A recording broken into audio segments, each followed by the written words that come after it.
we go with an art stream again. After, again, a super long break. Art stream time. Yeah. So if you are in chat, give a big hello. In the meanwhile, alright, I got the antlers on here this time. We are working on this one. Hello, hello, thank you for coming. Hope you're doing okay on this kind of chilly Sunday. I'm working on, you're sleepy? I'm kind of sleepy too. Hello, hello, thank you for coming. Yeah, I'm a little eepy too. I'll turn down that a bit. But not Susie, she is just trucking along. Oh, cold at the beach today. Which beach did you go to? It's me! I have a little tuber now. So you can see me drawing while I'm drawing the drawings. Or at least talking while I'm drawing the drawings. And this time the mic's not quite picking up the music as much because I have it quieter. Hello, hello. Water 62 degrees. That's pretty chilly for water. Ugh. I hate when you're like, I gotta stream stuff, and then there's just noise going on outside. Me with crickets every day, but I can move those. I cannot move the construction happening outside my window all the time. Oh no, it's windy. I was worried it was going to kind of rain on me because it was just the second day of that Pokemon Go event and I wanted to go catch some more stuff. But luckily it didn't really rain. It was just kind of gloomy. Yeah, that's Suze. Suze is making her way downtown, moving fast, faces past, and all that jazz. Let's bring one of those chat bots. What would she have to say? She never says anything. Right now, she's just kind of staring at me out of her little spot, being like, What are you doing? You just fed me. Can you feed me a blueberry? This is very important. Durgan!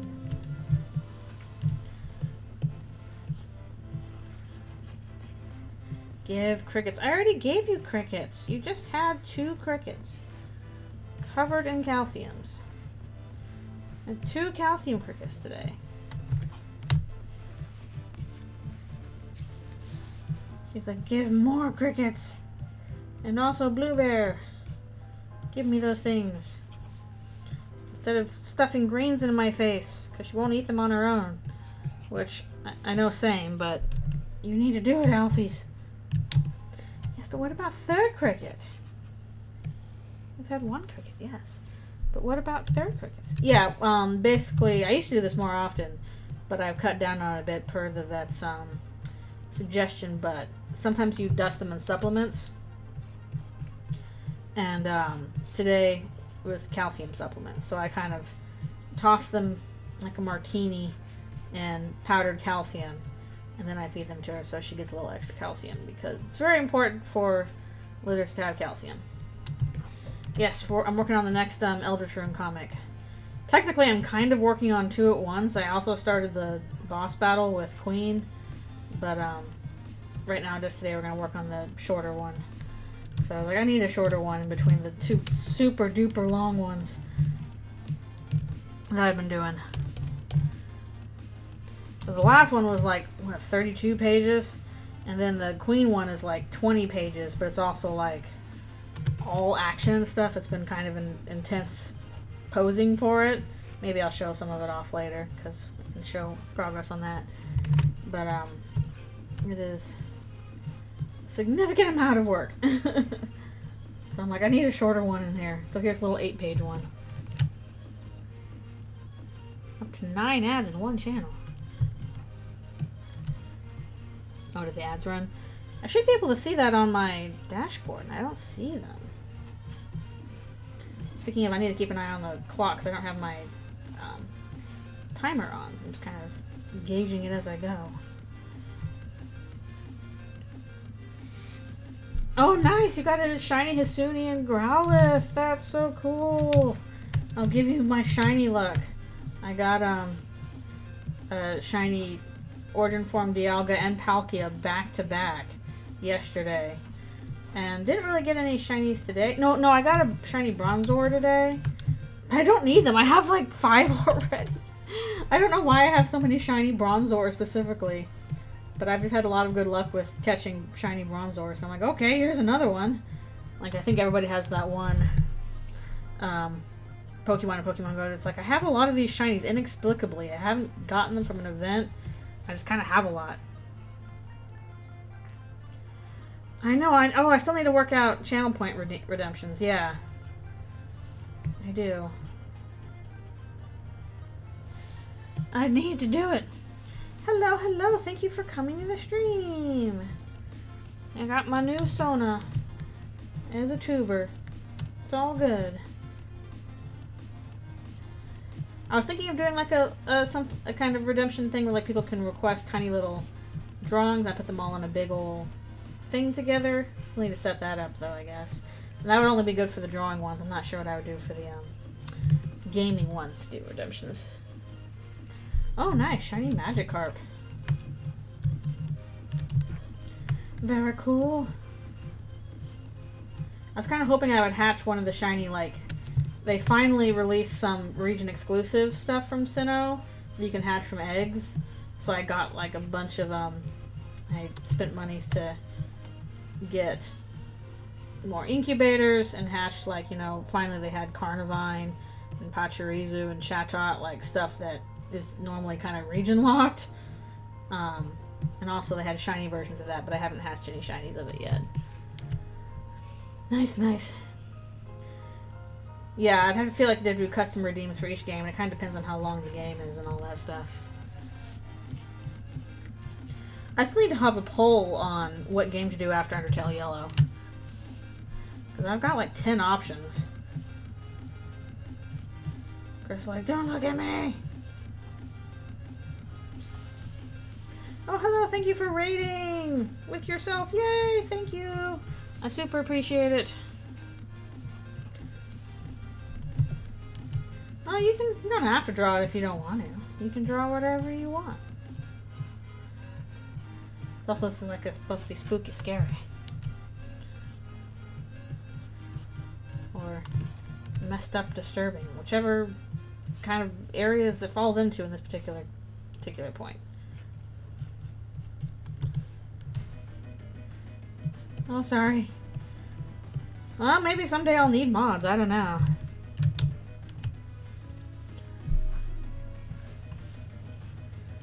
But I don't think I'm big enough for that right now. So I'm just doing my thing. But I did want to try and make it look a little nicer. That's why I have the tuber and all that stuff up. Hello. Thank you for coming. Appreciate you being here. Chris is doing a run.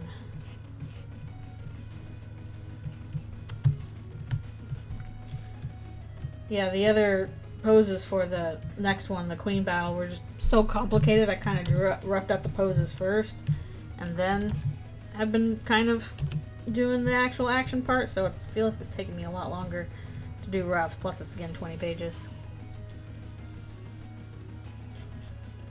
Oh, again, you don't have to draw whatever you want. If you don't want to draw, then you don't have to. Ain't nobody saying you have to. I work myself with the Twitch bot. I'm actually not sure what all goes into moderation. It doesn't seem like the kind of thing you get paid for, which kind of sucks, but I mean, maybe if you like have a really big channel or something. Got a Caraface on. Greetings. Oh yes, please post the sketches you did so I can share them on my Tumblr. Please do that.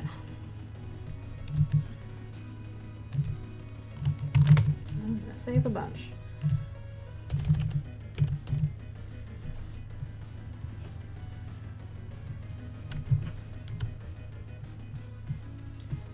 Poor Chris needs a hug again and always.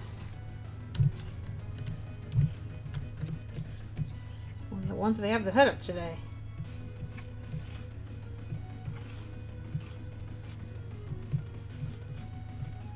Kind of giving that there.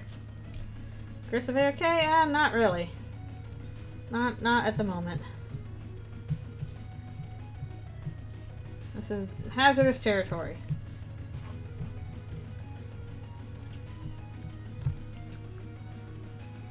Because everybody's got slightly different usernames. Or not. Depending on what you can snack for Twitch. But yeah, thanks a bunch for coming. And that's fair. You should draw what you want to draw. If you want to draw stuff in your fanfic, you should. Life is short. Draw what you want to draw. Unless you're getting paid for it, in which case draw what your client wants. But the idea is that then you're getting paid for it.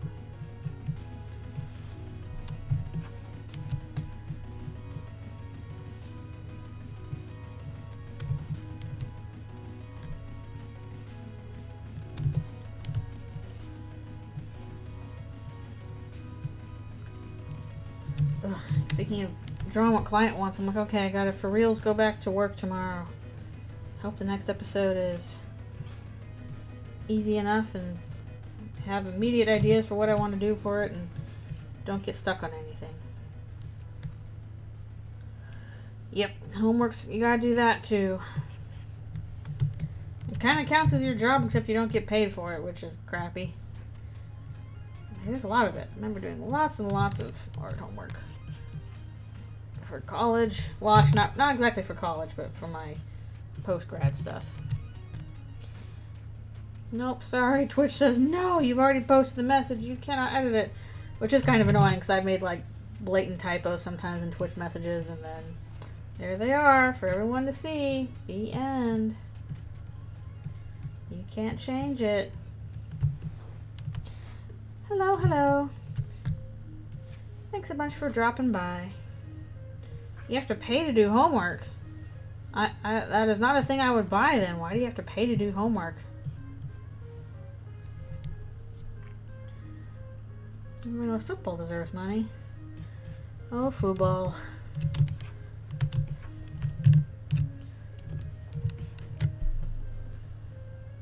Oh, that's stupid. That should be the kind of thing that's covered. What do you mean you have to pay for that? That's annoying. Good grief. They already make you pay like, what, $300 for your stupid, like, textbooks that you have to renew every year because they have to justify some kind of expense with it, so they have to get a new edition even though, like, nothing has changed. Stupid! It was stupid when I was doing it. It's probably even worse now. Give me homie. Homie work. Birthday's not hard. He's just a weirdo. It's wood. Oops. Maybe you should be in that class then, if you're the one doing the work for it. Jeez. I wouldn't do... Sorry, I would not really do, like, homework, somebody else's homework for them. I'd be like, that's your problem. I got my own stuff to do.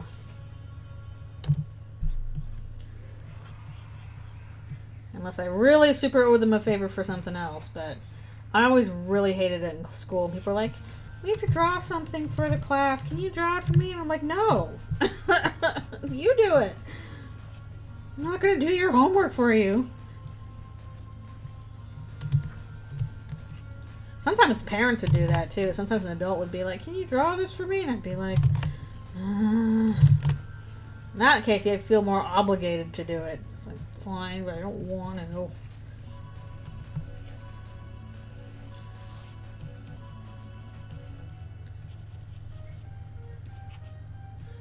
I don't know. It's like, it's fine to draw stuff for other people because, like, oh, I want to do something nice for you. I've totally done that before.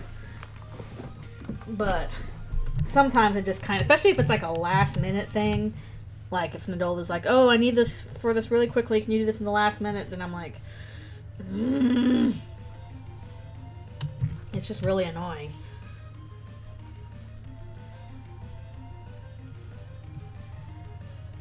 Yep, this is again, short one. We're dealing with the Addisons.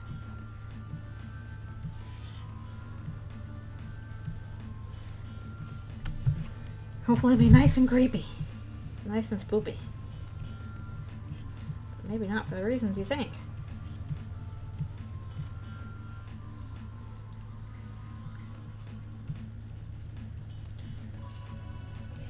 It's just some kind of thing that adults, especially parents, do where they want last minute work from you from something that they know that is in your field, and it's like, pretty please, can you draw my Sona? It'll be great exposure! No, it won't. Speaking of, I gotta make sure to post Patreon stuff in a bit. Alfie, where are you going? You're gonna sit on your rock. Just like a lizard should. Sit on a rock.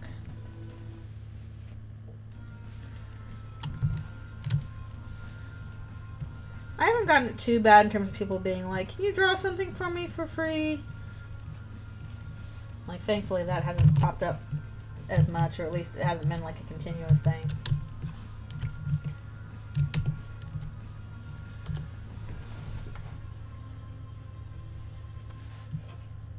I don't know, your stuff is really good though.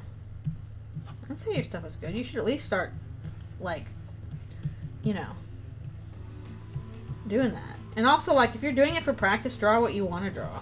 Or draw stuff to study. Don't let people take advantage of you, even if you are a student. You should either be paid, be doing it because you want to be doing it because you want to study it, or because you feel like you owe this person a gift and want them to give them a gift, in which case that falls under you want to do it.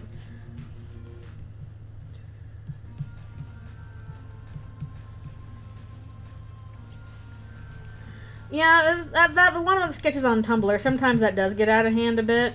For that one, sometimes I'm just like, I can't do this. I'm going to have to delete this kind of thing out of my inbox. I don't draw everything that's requested of me. If it's too complicated, or if I just take too long to get to it, or I'm like, I can't think of anything to do, never mind. Got a little bit of a backlog for that to go through. So some of those have been kind of rough, and it's also like, this is my lowest priority thing, so you might be waiting a while. Like, before this, okay, I have my paid work, I have my Patreon work, I have this I want to work on, I have, which ironically did stem from masks and stuff like that, so go figure. And other things, so it's random masks, and I'm like, okay, this is cute and fine and all, but I don't really have any ideas for it. They kind of go at the bottom of the pile. I still need to do some stuff for Undertale Yellow more. I kind of said I would do more of that, so I got to do more Undertale Yellow drawings.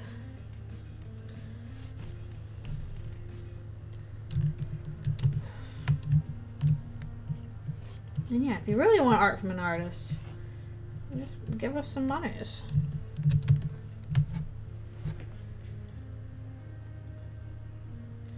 Yeah, that's annoying. It's like, okay, if somebody's asking you for something for free, or for very little, then kind of the trade-off of that is that they don't get to keep asking you to fix it, or asking for changes, because, like, this is not a client thing. This is for free, for fun. Like, in my work, yeah, they can ask for as many changes as they want, but, because that's your job. But, like, for example, like my Patreon sketches, I don't really ask for any notes on those. I'm like, they're $15 each, which is pretty cheap, so you ask for what you want, and I'm gonna do it how I want to do it. And that's worked out pretty well so far. But yeah, especially if you're doing something for free and people keep asking for notes, it's like, no. It's like that one episode of My Little Pony where Rarity's like, I'm gonna make dresses for all my friends, and then they keep asking for notes on her dresses. Finally she's like, hey, can you not do that? It's actually really stressful, and this was supposed to be for you for free? Cut it out.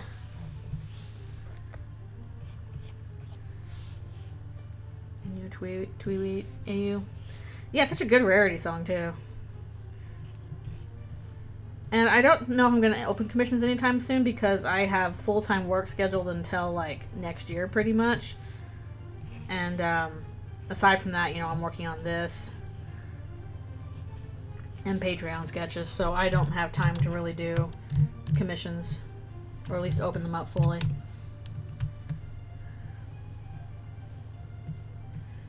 To build your audience, you gotta post your stuff. That's how you build an audience. Don't keep your stuff to yourself. You gotta post it. That's how it be. You can't wait for that moment when it's like, oh, I'm good enough to post it. You just gotta start doing it. Although I would also, like, if you're a kid, I would recommend having a good chunk of time where you don't post things to the internet. You just do it for yourself. Because, like, that's good at building confidence.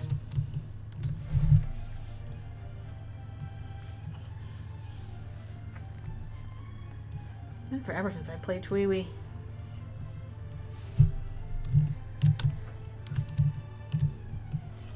I haven't done the new one either.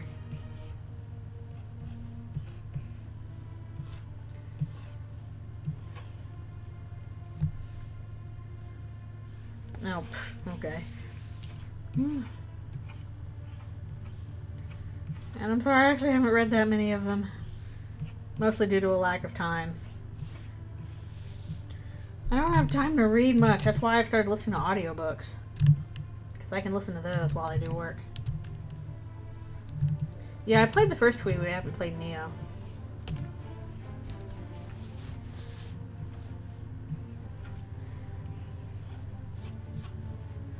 I know there's a lot of stuff out there. There's options if people want to read a fanfic.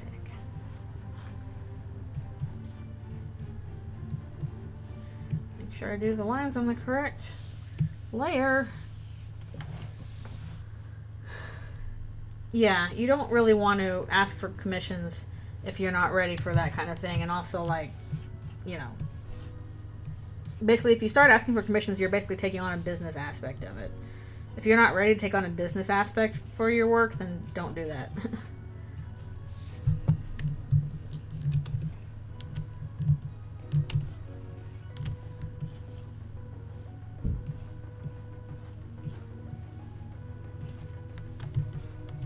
Testing, I see you. I see you there. I need more water. Huh, weird. Ooh. Drink some water. Oh, whoops. This situated. Chris, somebody needs to give you a nice new cloak that's not falling apart constantly. You know, it looks cooler.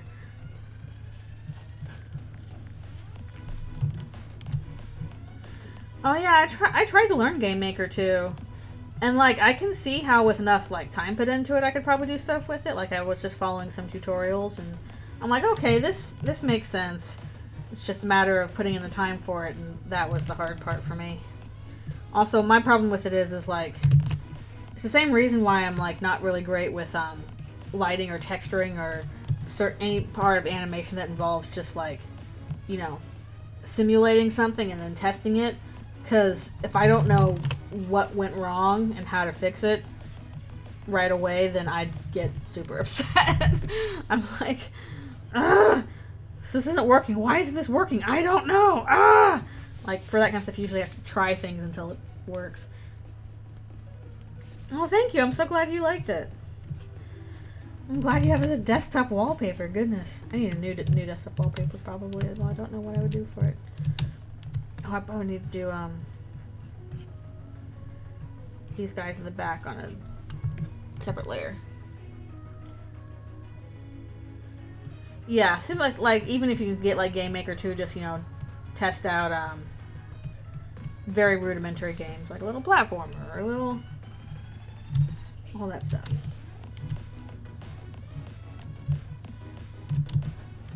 Yeah, the whole... It's the problem-solving aspect that, unfortunately, my patience, for some reason, just does not work with simulations, coding, game stuff. I'm like, no, what's wrong with it? Why can't I figure out how to fix it? So I feel like I'd have to have, like, you know, exact instructions on how to do things, and that's not really a good way to make games. You have to figure out some stuff yourself, I'm pretty certain. I'm sure I could do it if I had enough practice for it. Just, again, do I have time to do practice for it? Not really. It's hard when you have no, like, at least when you're a kid, you have more time to do stuff. More time to mess around and try out things. Or do what I want.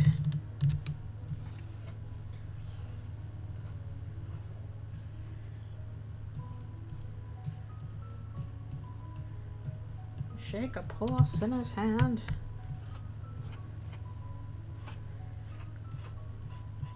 I know technically the Addison's scene didn't get the most votes, but again, I wanted something a little shorter after the last scene, which was very long.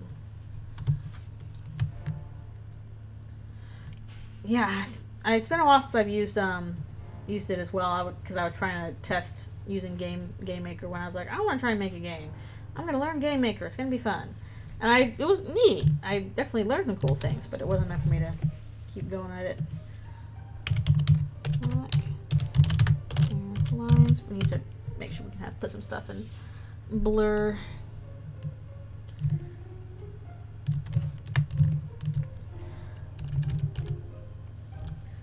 Chris, follow the sound of my voice.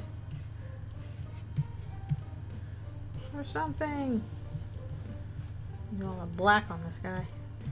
Oh, I found his beard. Oh no, the beard.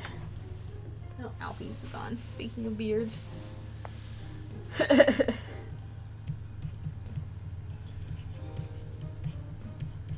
don't know, like, if you really want to use Game Maker, I would say just, like, hey, look up some tutorials on, like, here's how you can make a basic game, and sometimes they'll even provide you, like, with, you know, rudimentary, like, they'll provide you with the assets ahead of time, like, here's some sprites you can use. Just plug in these sprites, and, here's how you know, do these animations with them.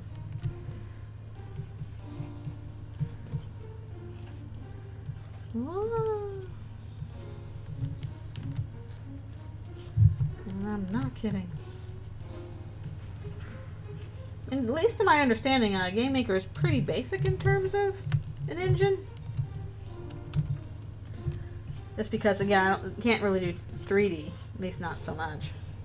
As something like, I don't know, Unity or Unreal, something like that. You two should kiss. What about Susie and Noelle right behind him? They should kiss. They should kiss in canon.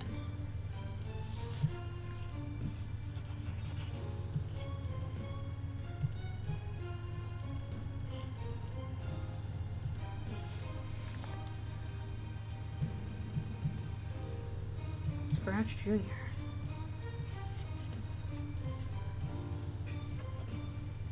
I do kind of wonder what would have happened if Toby decided to go with a different engine for Eldritchrune, but it seems like after all that, it's like, okay, no, we're going to stick with Game Maker. You know, if it works, it works.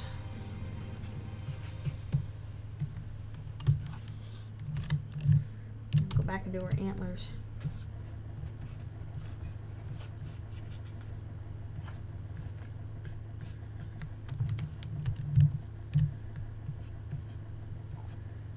Oh shoot, I did this on the wrong layer, didn't I? Darn it. Okay, I'm gonna see if I can't do a little fancy copy pasting here because I really wanted this on a separate layer for reasons. Okay, let's see if we can't finagle this. Do the wrong layer song in my face. That looks correct, right? Yeah.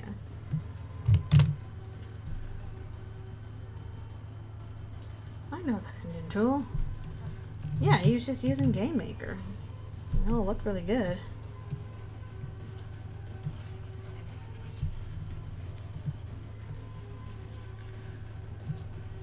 And then it's hard to do like the icy stuff on Noelle's underside.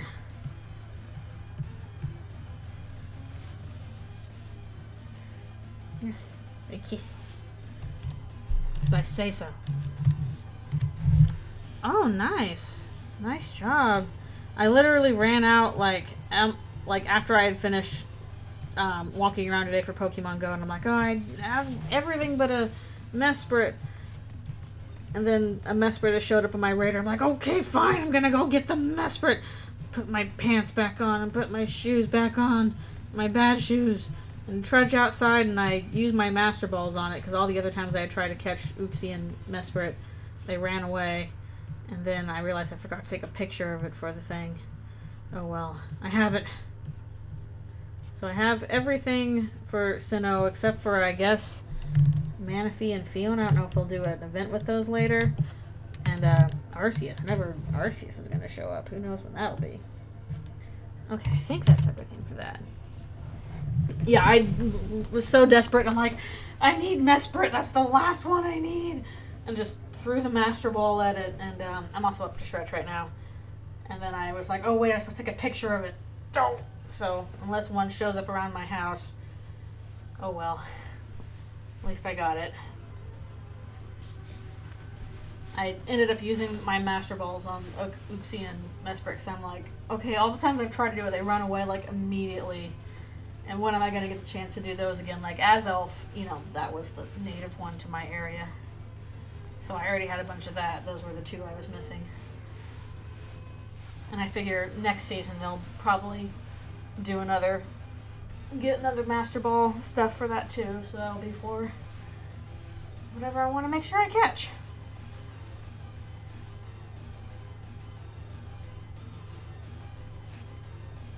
And I guess it's almost the end of the season. Yeah, stopping real quick to do a stretch. Might get any more water? I don't know.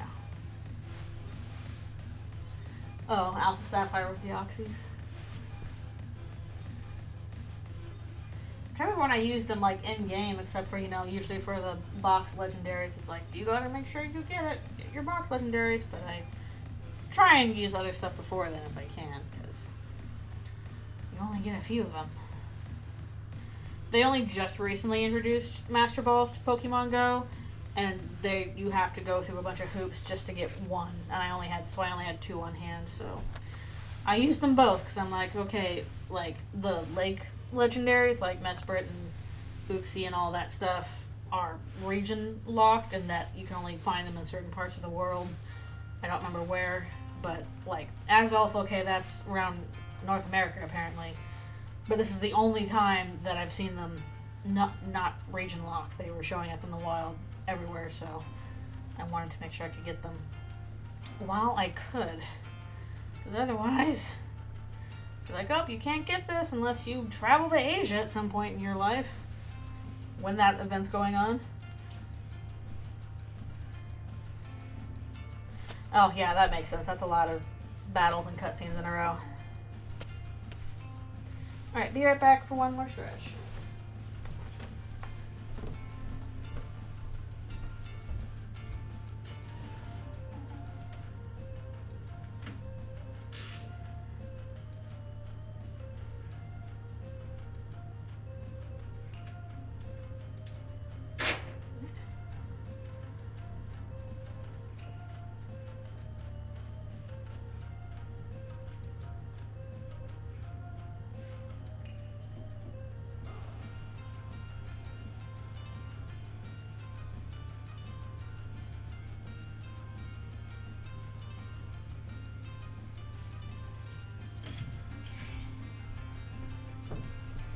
And I return.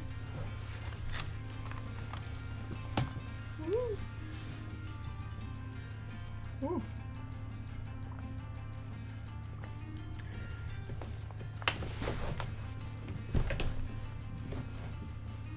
Pokego. Oh, that's funny. Yeah, it always kind of annoys me a little bit that there are some Pokemon that are region locked in Pokemon Go. Like, I get why they do it. It's supposed to, you know, make it actually hard to catch everything, but it's frustrating when it's like, do you want a Relicanth? Well, good luck. Unless you live in New Zealand, you will never see it. How about a Buffalont? Well, make sure you go to New York City at some point, because they're only in New York City for unknown reasons.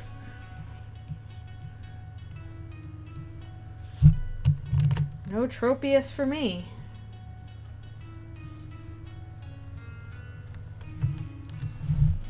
Oh, Articuno. Yeah, those have been around for a while. Name a random mon.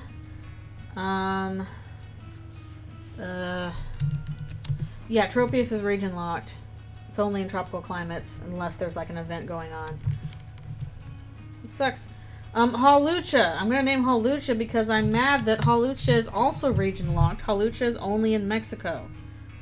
Which makes sense. But I really like Hawlucha, so I want a Hawlucha. No Tropius. Tropius is tropical regions only. When I went on a cruise, and we briefly stopped in like some ports in Mexico, I was actually able to get some Corsola and a Heracross before you could get some Heracross other places. But those are the only times I'm able to get Corsola because Corsola are only in tropical regions. Yeah, you have to go to Mexico for Hawlucha. You have to go to certain areas for like Corsola and Tropius. I think Marcactus might also be one that's only in Mexico, or at least in Central South America kind of thing. And yeah, some are super specific. Relicanth is only in New Zealand. Are there any region locked in Texas? I don't know. I think most of like the greater North America stuff is all for North America, except for again Beaufalont.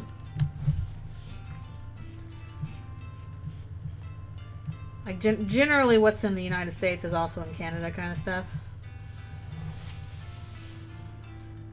I don't know that California counts as part of Mexico. I think maybe if you go to Baja, but then you're still out of the country. So if you go to Baja, California, which is like kind of on the border of Mexico and California, they might have it there. Because that's still, yeah, that's still considered another country, so maybe they'll have it there. There are Vivillon that are region locked to Florida. I finally collected all the Vivillons, so that was pretty cool. Took me a little while, but I did it. I have every Vivillon. Baja named Hungary. Yeah, makes sense. Yeah, so you might be able to get some right on the border, kind of depends. But also, like, if you're, you know, in certain areas, it's probably going to show up in a populated area more than a not populated one. Oh, sweet. Yeah, I got a shiny Latias too during the Hoenn tour. Or wait, what was the event? It was like basically Latias were free roaming at the time instead of like, you know, in raids or something. And I got a shiny Latias free roaming in the wild. I took like so many tries to get it. Like I was just throwing Pokeball after Pokeball at it, and it was not going. I used pretty much like all of my Ultra Balls, and I finally caught it. Yeah, I got one shiny Latias, and that was pretty cool. Not Latios, but I did get Latias, so that was pretty cool. I like that. Yeah, just this event, I got pretty lucky. I got a shiny Origin Form Giratina. I don't know how to pronounce it. And then back to back, I got shiny Origin Form Palkia and Dialga from raids. Like I did one raid in person. I was like, oh cool, I got a shiny Palkia. And then somebody invited me to another, you know, Origin Form Dialga one. And that one was shiny. Yeah, basically if you do like a raid and they're shiny, they will not run away. You can catch them immediately. Which is good, because it would really suck if, like, you know, shiny legendaries could run, or you could fail to catch them. Like, that would make people mad. So, I'm kind of glad that, like, yeah, they will not run if, like, they'll just be caught right away if they're shiny legendary. Because that would suck if you lost that. Even if it's more realistic, that would be painful.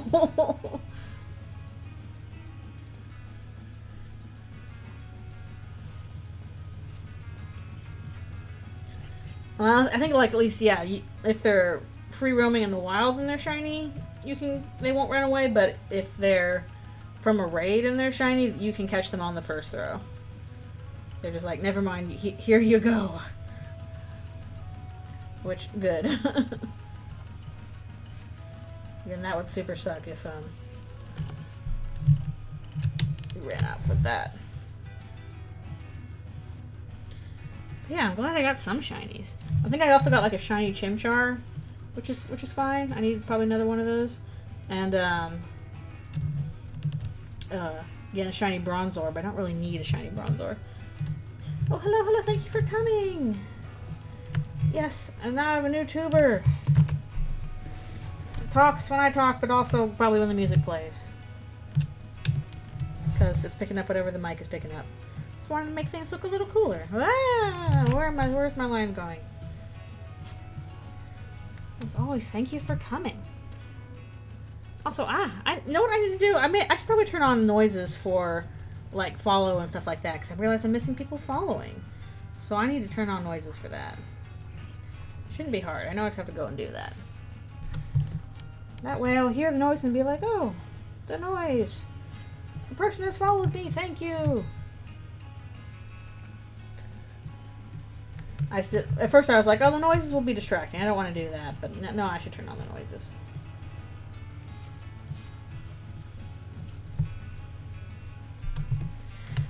Yeah, I've been talking to Reb. She is doing, okay. Just going through some really hard stuff right now with her family. But, and also she got COVID recently, which super sucked. But otherwise, you know, I talk with her on the daily. She's doing alright. She was busy with some, add video let's put in MST3K clips. Oh yeah, that's nice.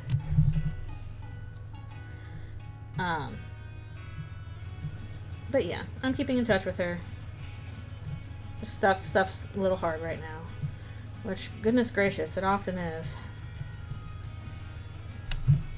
Also, she was here yesterday for the Undertale Yellow stream for a good chunk of it, so that was good. Which was my first time doing the full stream with this setup, and it went pretty well. But not for Crispy Scroll. Ooh, G1 ponies. I don't think I've ever drawn any G1 ponies. Only G4 and G5.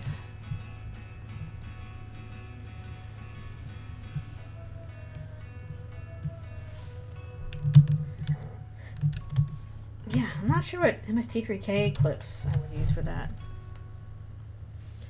Oh, yeah, that's understandable. You got work and, it can be really draining some days, so you're like, I just want to go home and sleep. And then you do that. But yeah, the VOD is up now. I need to post that places, so you can check it out if you want. I'm basically, if you missed that, for that I'm going to try and do the secret boss in Undertale Yellow. And also, we're doing neutral, so we're trying some other stuff. Post-work naps are nice and often necessary. Not for me, though. I hate taking naps. They make me feel bad. I don't know what it is, but I'm like, I don't want to take a nap. I will sleep when it's sleeping time. Oh, okay, thank you. This guy really wants Chris to shake their hand. At least from what we can see, because they're wooden mannequins, they don't move.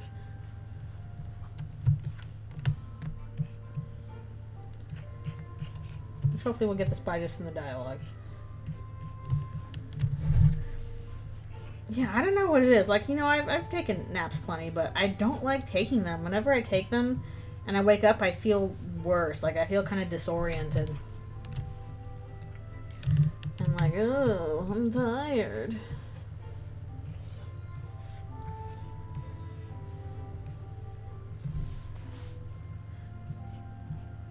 Or else it's like, what did I just say? Don't do deals with the Addisons. Princess of Hell. Oh dear. Oh, then I haven't. This is a Has Been reference. I haven't watched Has Been Hotel. Sorry.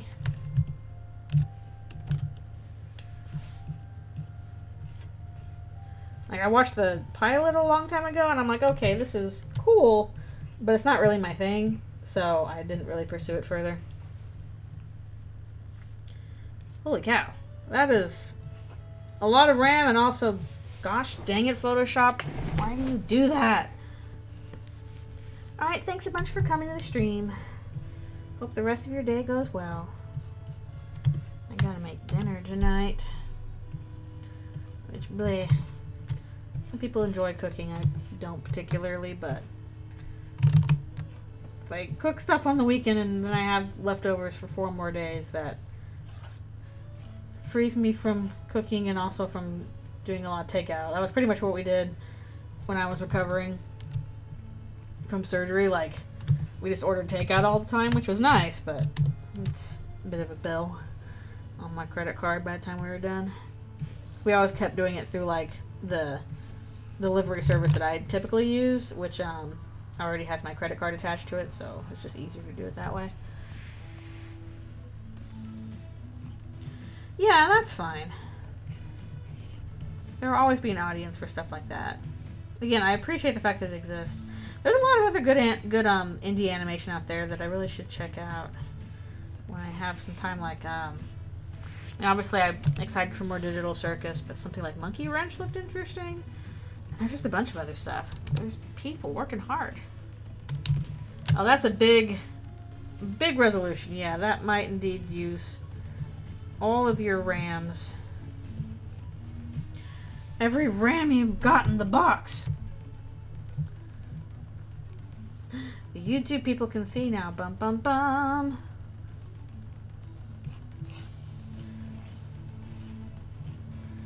Oh no, the YouTubes will know. All 8 people that watch my VODs. Oh well, it's all good. Yeah, I'm glad Digital Circus is doing well. I know the fandom's a little bit, but you know what fandom isn't these days.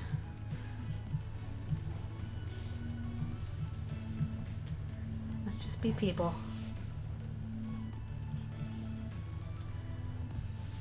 And people are going to have crazy fandoms. I'm kind of appreciate that people are having them for, you know, independent, small team animations as opposed to like just a bunch of corpo junk that we're expected to consume very quickly and then forget about. We got to get on to the next thing. Oh, that's a big PNG. Holy cow. 137 megabytes? Can't be exposed.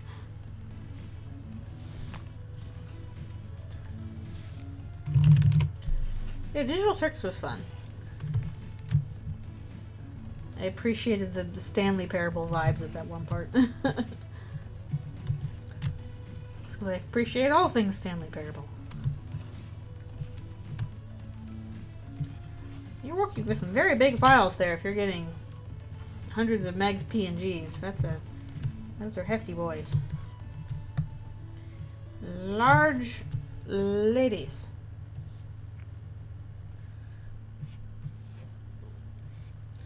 I forgot to check out the time when I started again.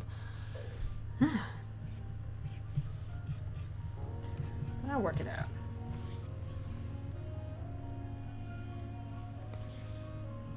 Watch the pilot.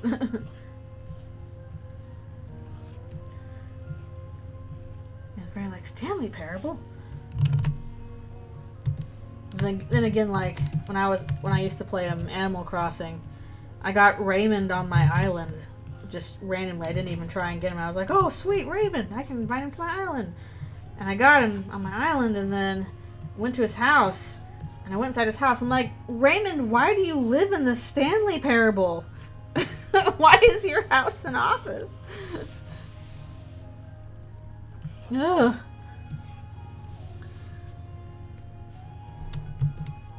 Yeah, and again, the nice thing about all this independent animation is you can do stuff that's more niche and doesn't have to cater to this and that thing, and you can try something different and weird and all that business.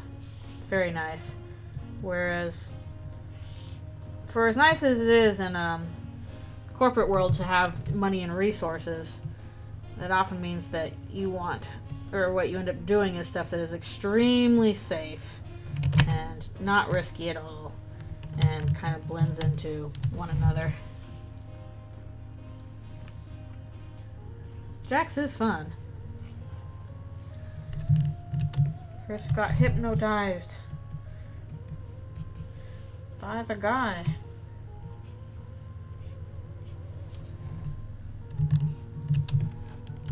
Yeah. I enjoy Digital Circus because I like the characters, sort of thing. Very, very basic sort of thing. I'm like, oh, these are fun characters. I would like to see them do more things. I'm curious about this world.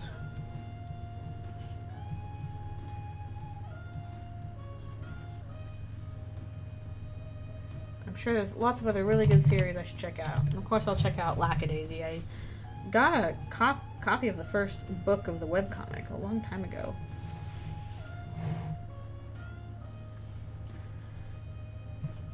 Yep. Very, very safe stuff.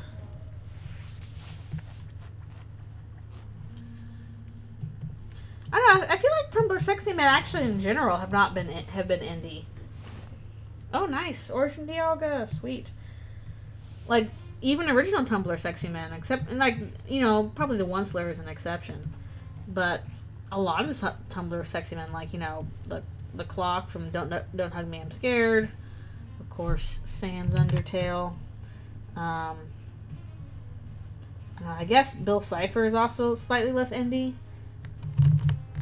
A bit more mainstream, but only barely. A lot of Tumblr Sexy Men are actually like more indie-ish, at least the very popular ones.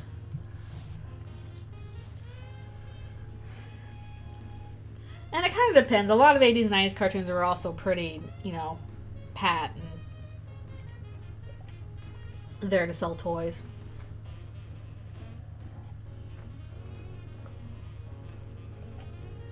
Yeah, I think people have described Alastor as a Tumblr Sexy Man. He definitely falls right into all the popular tropes for it. Alright, we can move on to the next page, I think. Intercepted!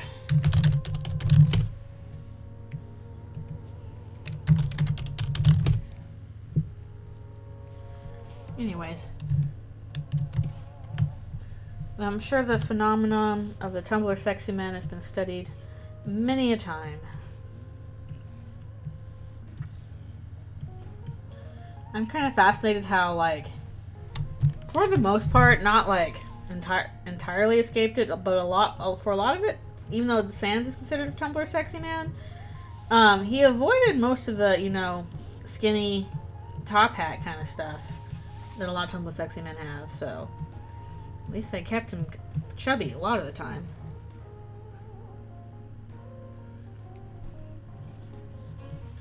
Yeah.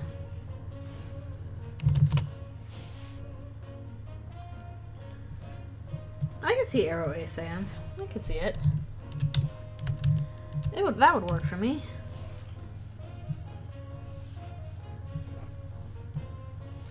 I kind of secretly want Arrow Ace Asriel, because I think that'd be very funny considering how popular he seems to be with the ladies. Ah yes, the consequences of that. I need to figure out how I'm going to do the ending for Eldritchrune, because I know I have a pretty good rough idea of like how it would go down. The problem is I just don't know when and how I would do that, because I'm like, okay, do I want to, you know, start on that at some point when I don't have much else to do? Do I want to get more scenes before then? But if that's the case, I would need more canon, basically. Oops, I did that again. Because, you know, we only have 2 chapters so far, so we don't know what a bunch of Dark Worlds from chapters 3, 4, 5 look like. Well, again, I know how to end my fic. I'm just not sure, like, how in terms of how I want to do that. In terms of... I'm sorry, I'm not making much sense. I'm not sure. Basically, I'm not sure when I should start in on it.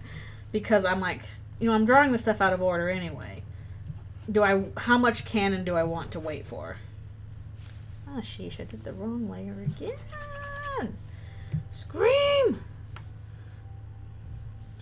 Cracked mask. Okay. Oh, that's a good reminder.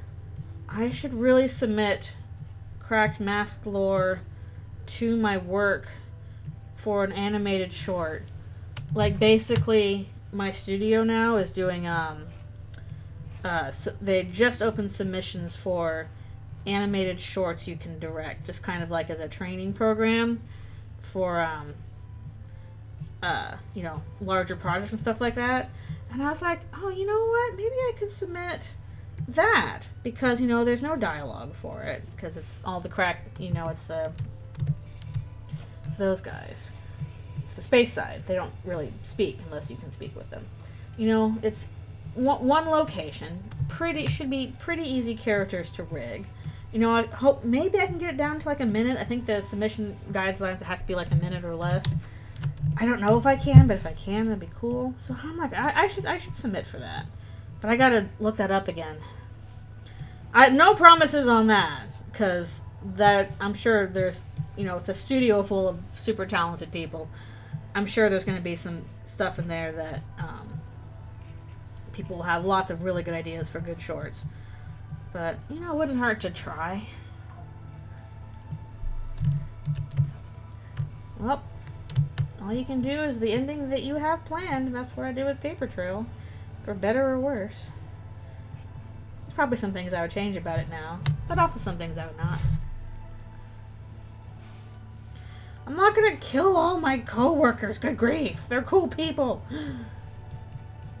There's already enough of a shortage of cool people in the world. Why would I make less of them? Also, I wouldn't be good at that. And I want to see their art too. I want to see their shorts. But it is cool that they're actually doing that program. It's pretty nice to have that option, because usually, like, you know, even something like just a shorts program, that is the studio taking a risk on that, because that's time and money that they're pouring into something in the hopes that, hey, this will make something kind of cool. So I appreciate that. I want as few enemies as possible. Yeah, if nothing else, is a time saver. It's impossible to have no enemies if you live long enough, but, you know, having few enemies, you don't have to worry about them.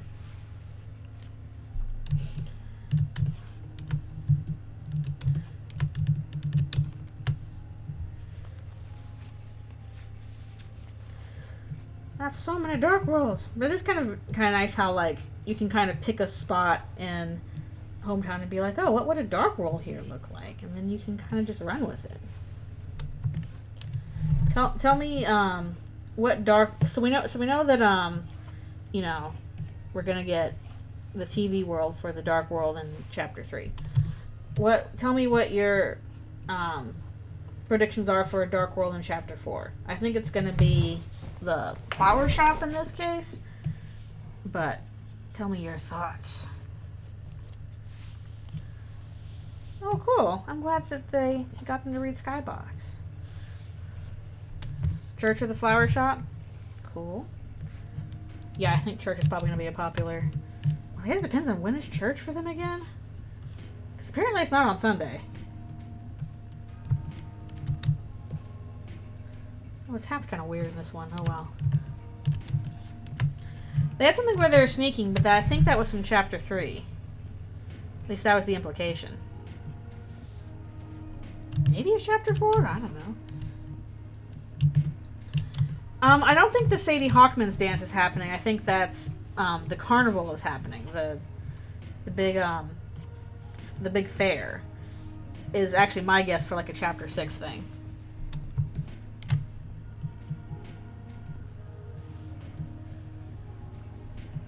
Yep, Rouse came to Chris's rescue. Thank you, Rouse.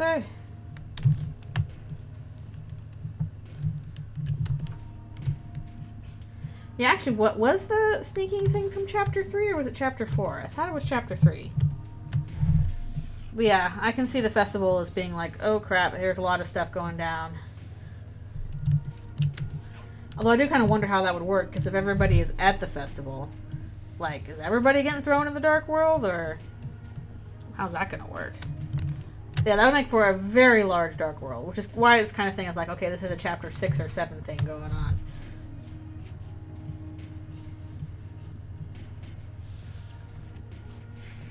Yeah. Well, we might still get Noelle's house. It's possible.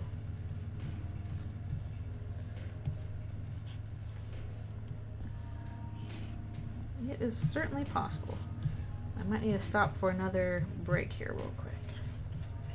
After we finish this one.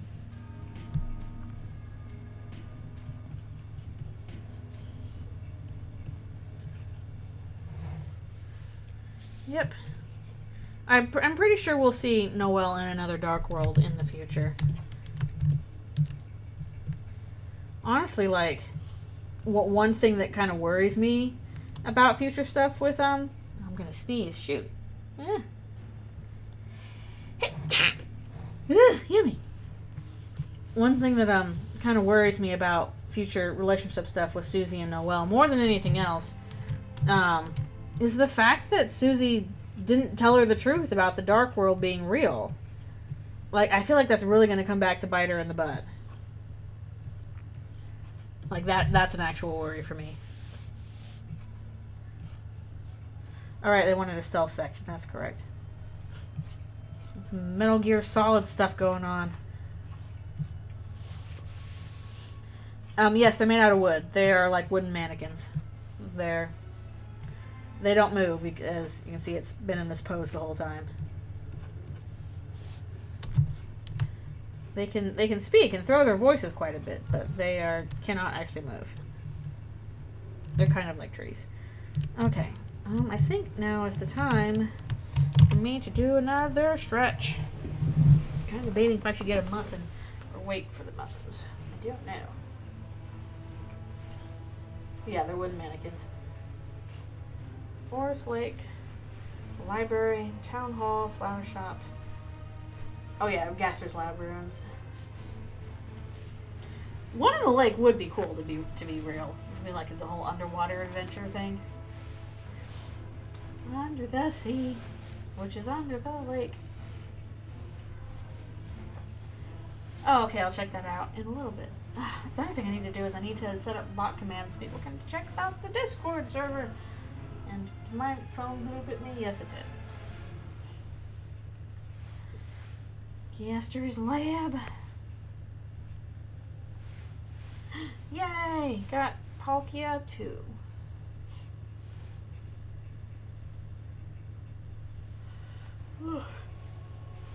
Did you do the Palkia research or the Dialga research?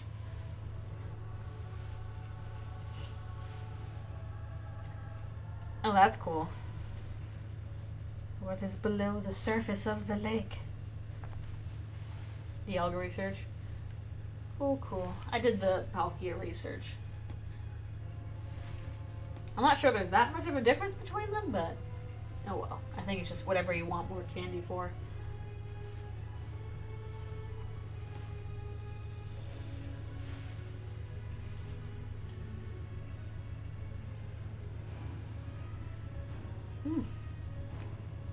Dialga gang, rise up. They're both fine legendaries. I think Giratina is cooler than them. But maybe that's because I played Platinum before. I never really played Diamond or Pearl. I played Platinum first. Oh yeah, I think you can only get like the effect they have, like Times Roar, Spatial Rend, if you get that certain research. So I don't know what Times Roar does, but Spatial Rend basically makes it so you can catch Pokemon from farther away while it's active. The only problem is they make you use like 5 Palkia candy in order to activate it for 20 minutes, which kind of sucks. Because, wow, there goes your candy really fast if you want to use that effect at all.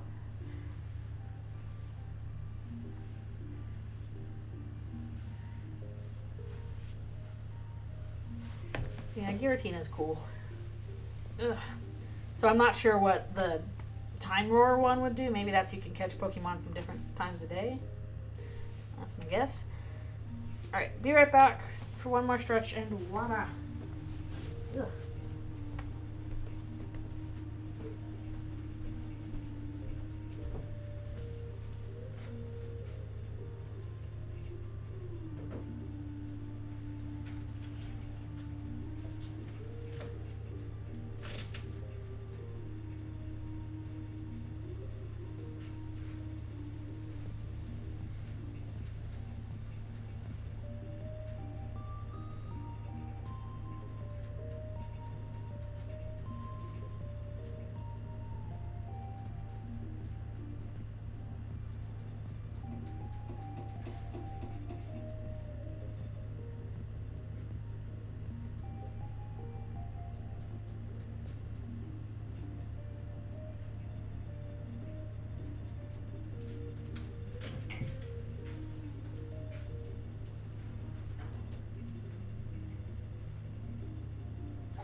Alrighty, I've returned.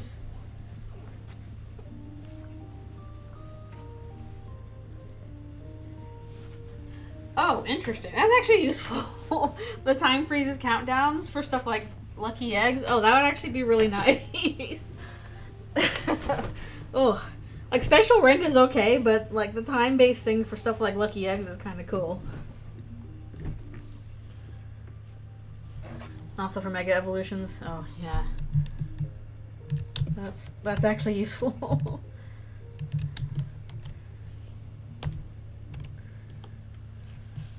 Like spatial rend is okay. It's alright. Like spatial rend is okay, but it's it really does depend on what you can still see in your line of sight kind of thing. So it's not like you can, you know, get something on your radar that's from super far away and be able to catch it.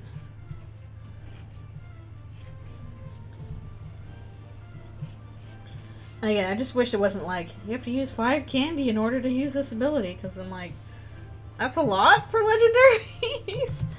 Unless you catch like just a crap ton of them, you're gonna run out of candy pretty quick.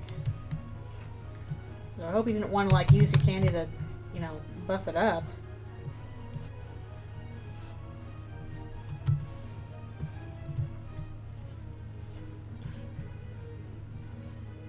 I'm just super picky about keeping my candy for my legendaries.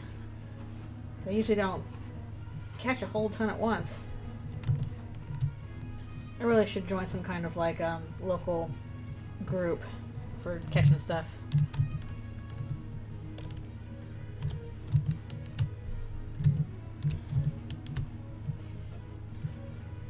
Yes. Ralsei's intervened. You made Hawlucha sexy. That's not hard to do. It's Hawlucha.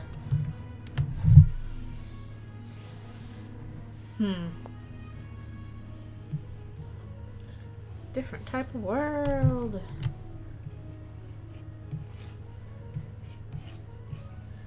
It's always fun to try out new stuff with it.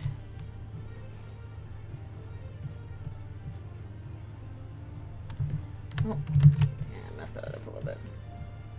I wish you didn't have to cross your arms in front of your body in order to shake people's hand. But can't do it with the same hand they have. You must cross your hands. How have I been feeling? I've been feeling okay. Still recovering a bit. I have a doctor appointment on Tuesday, which hopefully will go well. But I can do most regular stuff again, so that's good. I'm almost back to my old schedule. So, hopefully everything is healing up like it's supposed to.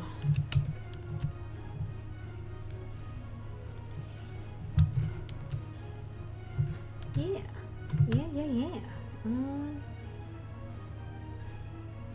What are these lines I had? Where was everything?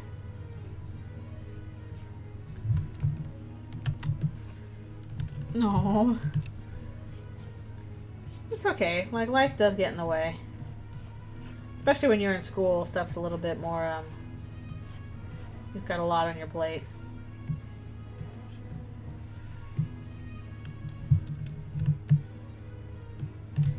Let's see. Oh, seriously, where is that? I don't think that's Susie's foot. What did I draw here and why? Also, Noelle's catching up, I guess.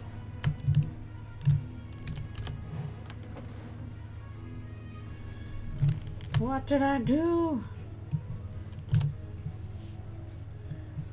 Okay.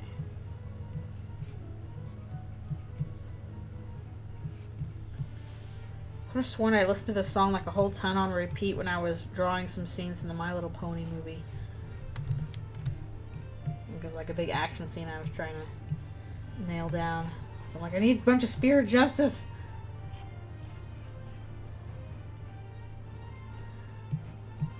Yeah, that's okay. Stuff can take a while.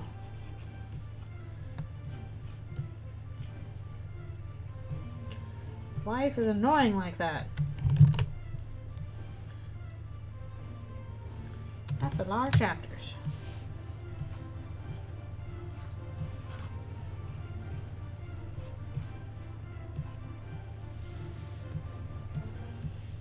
I always feel kind of like, oh, I haven't done much with this yet. Takes forever. And I'm like, yeah, it's because drawing takes forever. I've kind of debated if I want to do like prose with some illustrations or not. I might ask about that. I don't know. Because on the one hand, I'm like, okay, the ending might be really long. I don't know if I want to draw everything from that. And I would like to do, after the 2 scenes that I'm working on currently, I'd like to do a scene, you know, going back to the light world and dealing with some of the stuff the Dreamers are doing, like Toriel, Asgore, and Asriel, all of them. But I'm like, okay, it's probably going to be a lot of dialogue. Do I want to write some of it out? Do I want to draw all of it? I don't know. I'm just kind of debating. I'm so used to drawing everything. I'm like, I don't know how people would feel about reading prose instead of doing a comic. So, I'm not sure.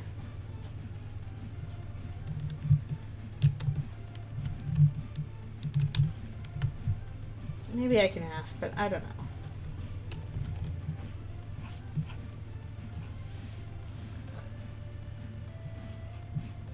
Like, yeah, it has some illustrations with it, but it's kind of hard because, like, sometimes when I'm writing stuff, like, I'm like, okay, I have an image in my head of how this will look visually. And sometimes I don't, and I just kind of have to work with that. So, I don't know. Susie's like, hey, you look weird. What's up with you?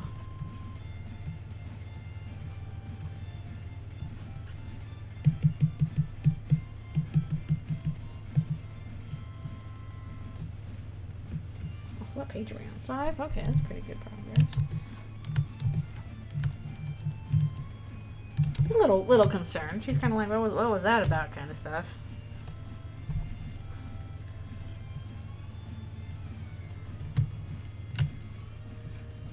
I'll say is not letting go.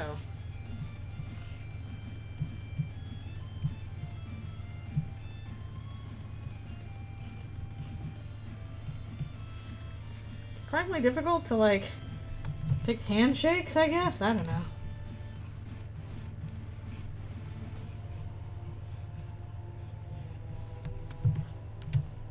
Hands in general are kind of a pain in the butt. The only way to really get around or get them right is by just referencing them. It's especially hard to do if you have something like a handshake and you can't do that yourself. Ooh. Go get you that wild Uxie. Maybe it'll be shiny. Somebody on my friends list recently got a shiny Uxie, so you might get it too. I haven't gotten a shiny of any of the Lake Legendaries, but that's okay.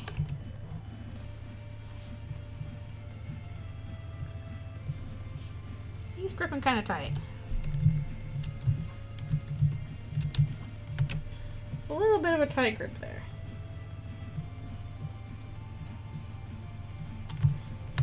I kind of hope that one of the eggs I still have that has, like, you know, Chatot and all that will have them shiny in there, but in Pokemon Go, yes. There's an event going on this weekend where it's a lot of Sinnoh legendaries and stuff like that. And I went out this morning to try and catch some stuff. So if I could do this in the afternoon. And I did get some shinies myself, but that was mostly yesterday.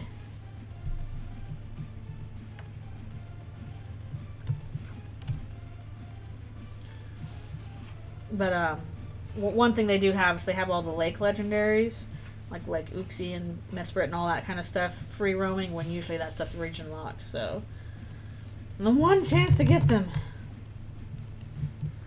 If you're not from that region.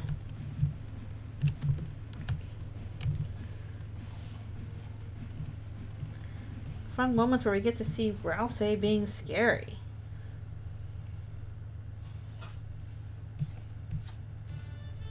It's fun to draw some scary Rousey.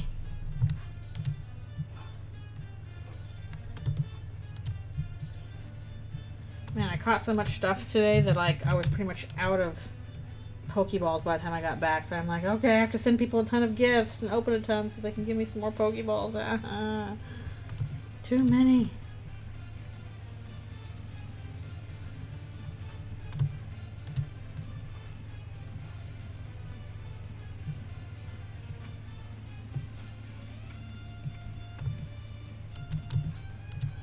Big wrapped up scarf.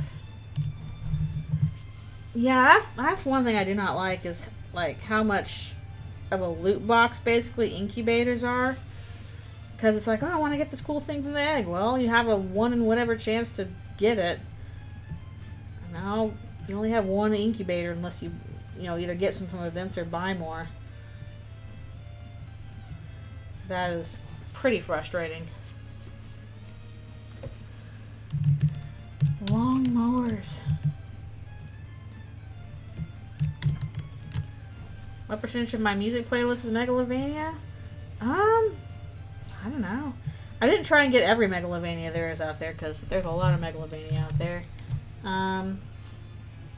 Maybe 9%? I don't know. I try to have a good variety of music if I can. Yeah, see, that's what I need to do. I need to, like, join some raid groups or something like that.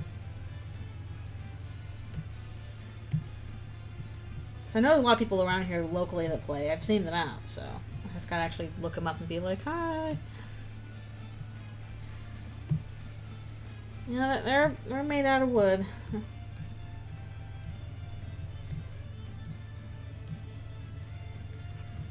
He's like, hey, so leave my human alone. Now you die.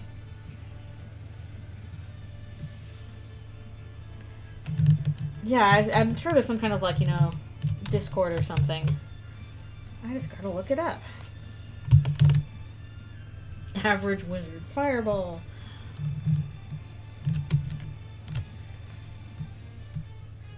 Oh, that's 2 of those.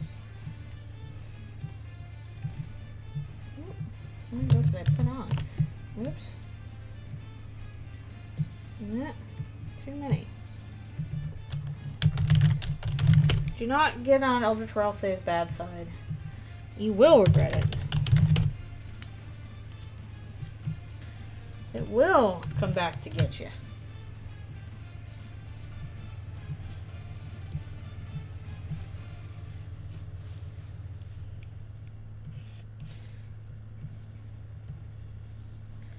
He's like, oh, don't worry about it, Chris. It's fine, Chris. Chris is like, oh, okay.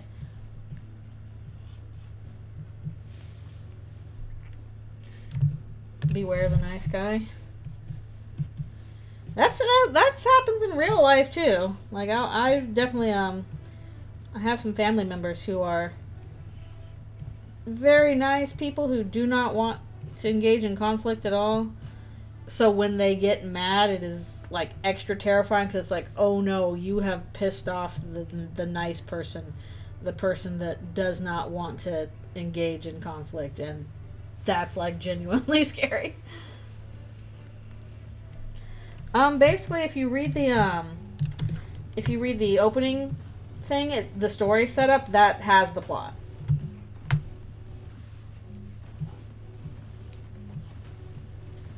So if you want the full plot summary, it's in the story setup thing, which is like the first part of the comics. But to sum up, there is a dark world, and it's very scary. And Chris ended up in it. Yeah, let me know what you think. I think I have this song on here by accident, but oh well. Toby Fox, so it kind of counts. Fire!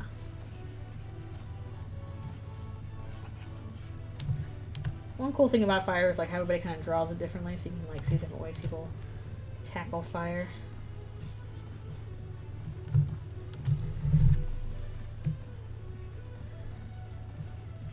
And yeah, I inherited that from family members as well. I really hate engaging in conflict. It's not fun. Like, some people it's like invigorating. It's not invigorating for me. It's draining. I hate it.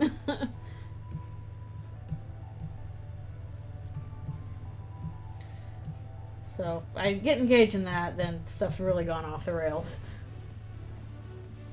Hot Wheels. We used to have Hot Wheels when I was younger.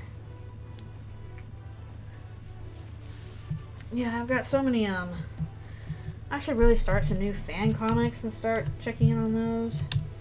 I'm still trying to, you know, read more fanfics in the fandom, because I'm like, okay, you know, I participate in this. I should really be more aware of what other people have written and what they're doing. That's what I'm trying to do.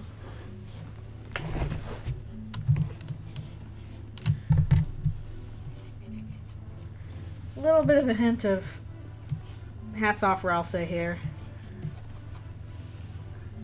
Hats off to you. Ah!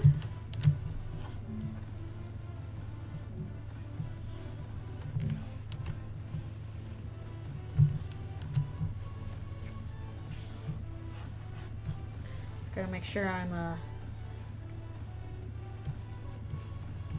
doing this on the correct layers, basically. Because it's kind of peeking out a little bit with fire stuff, but it's mostly still in shadow.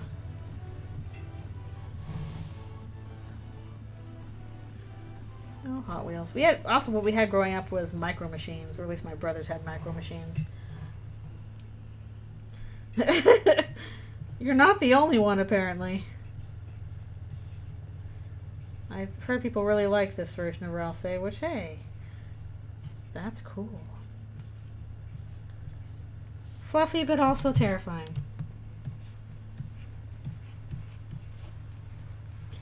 These are both be very scary.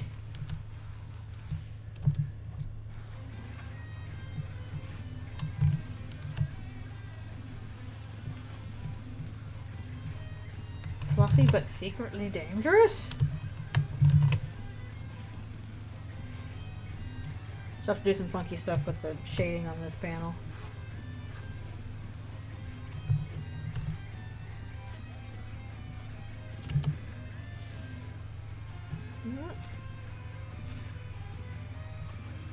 The big scarf.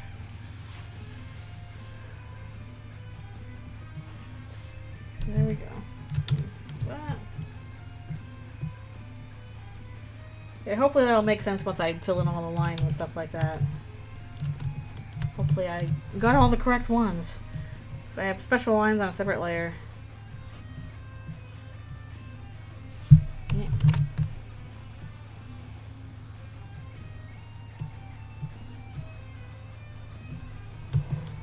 Also, just to give you a little bit of a spoiler, this chapter, this scene is called Hot Deals.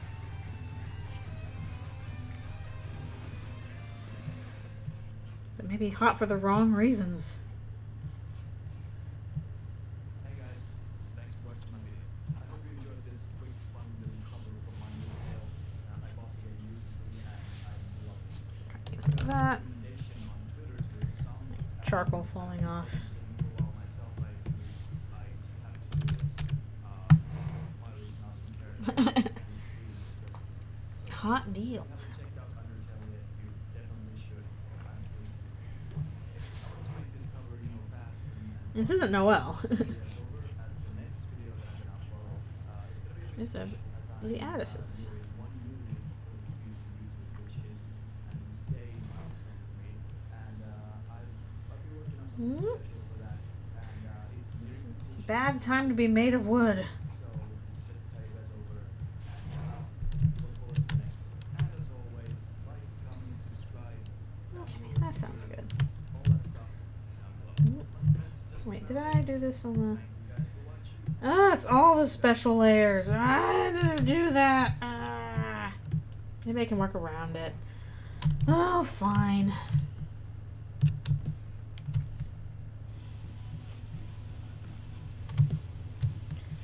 Well, it should hopefully all become clear once the dialogue is in. Yeah, we get to see some rarely seen scary Rousey.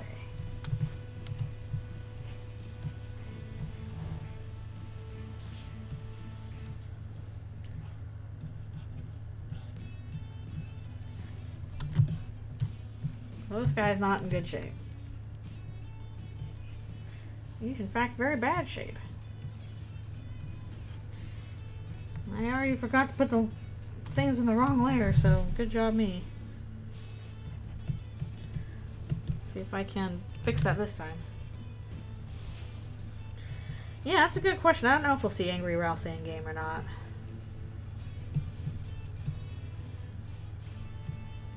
Because thus far he's taken everything kind of in stride. But maybe someday we'll see something where it's like, oh crap. Things have gone off the rails.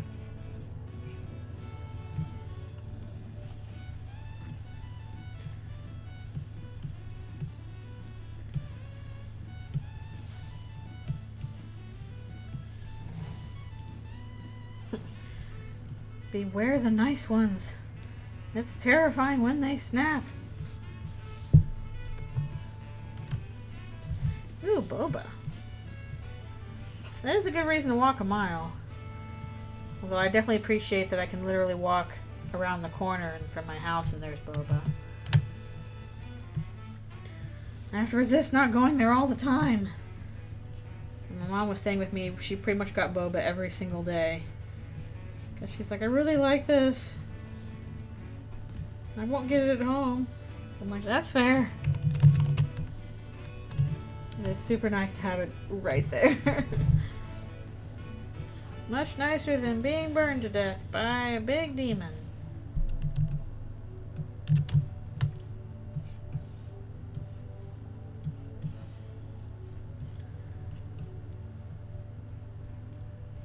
Ooh, that is guilty pleasure. Boba and snacks. That's good. This will wipe that smile off your face.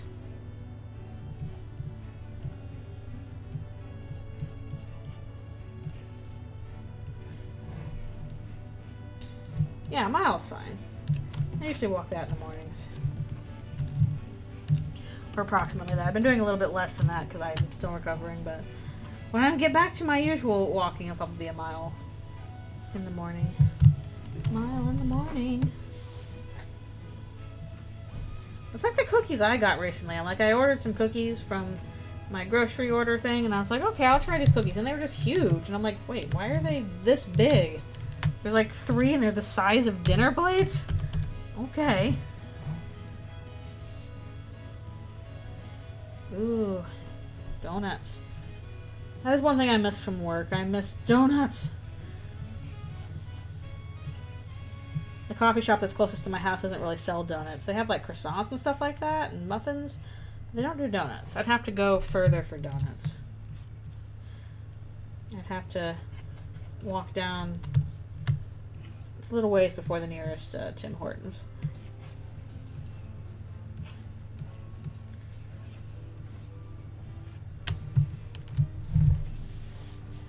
Yeah, well, Timbits are from Tim Hortons.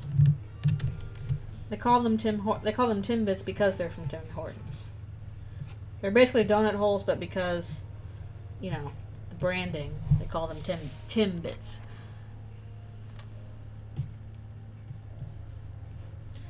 I do like me some donuts. Or, you know, go back to Universal City Walk where they have the voodoo donuts, which are like really big, and they're like topped with excuse me. I need some water, apparently.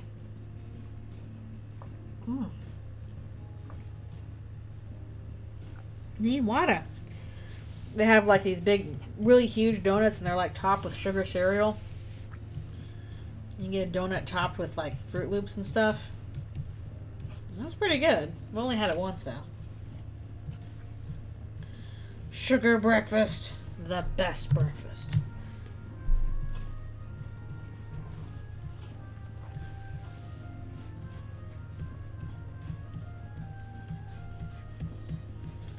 Well, I'm back to having my usual breakfast stuff. They have Fruity Pebble donuts. Any kind of sugar cereal on a donut with, like, you know, white frosting. I'm trying to get milk stuff. It's good. Chris is a little bit disturbed. I'm like, oh dang, you just killed the guy. You just straight up killed the man.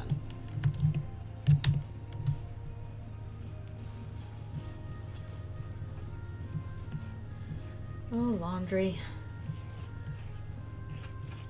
Wish it was not so expensive. Which cost me like $10 every time I do my full laundry run. Yeah, they weren't really expecting that from Rouse. Like, oh damn. Burned a guy down.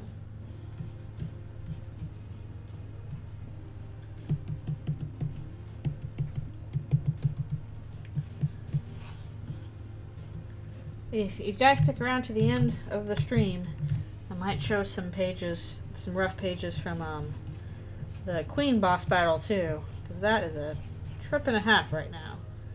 It is proving pretty difficult just to draw. There's a lot of it. So much of it to do.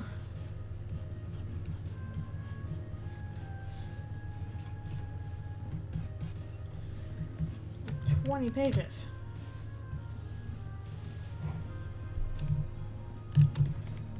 Well, they're a little bit surprised.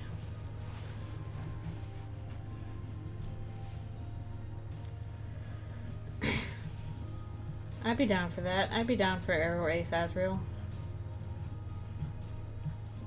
I just think it'd be funny for all the love he gets from the ladies. I mean, in general, yeah, the Eldritch Beasts are like, okay, so don't mess with the Demon Prince. They can do stuff that, you know, we can't. Also, they're immortal because they're, you know, demons. They can't be killed.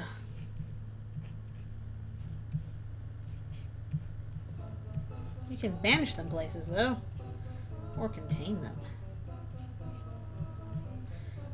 I banish you to Ohio. No.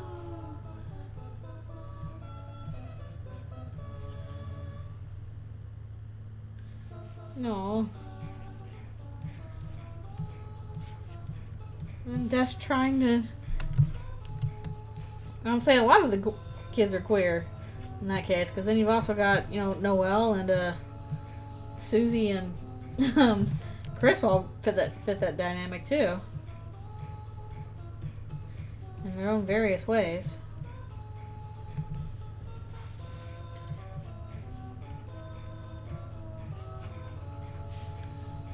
This town ain't big enough for the 5 of us. Yes, it is. It is now. Yes, they are older kids, yeah.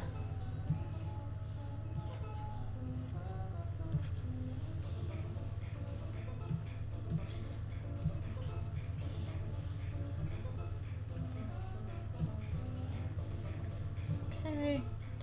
Always her antlers are still the most annoying part to draw. Big stupid antlers. Oh, speaking of, I need to take my break. I say, right? Yes. I need to take a break, and I'm also gonna get a muffin so that I can have delicious early breakfast muffins. They're better when they're fresh, but at least they last all week. I literally just created a guide for myself for the antlers, so it was easier than excuse me, trying to do it from scratch. References, the power of references will save us all.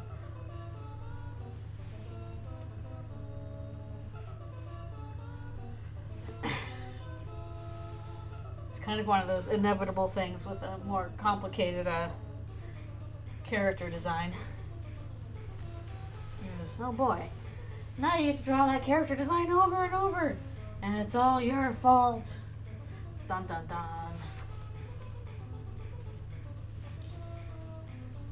dun.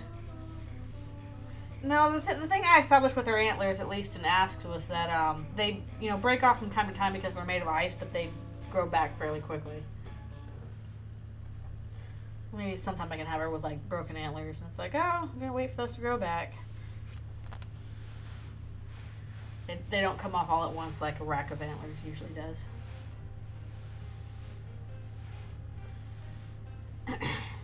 Gimme.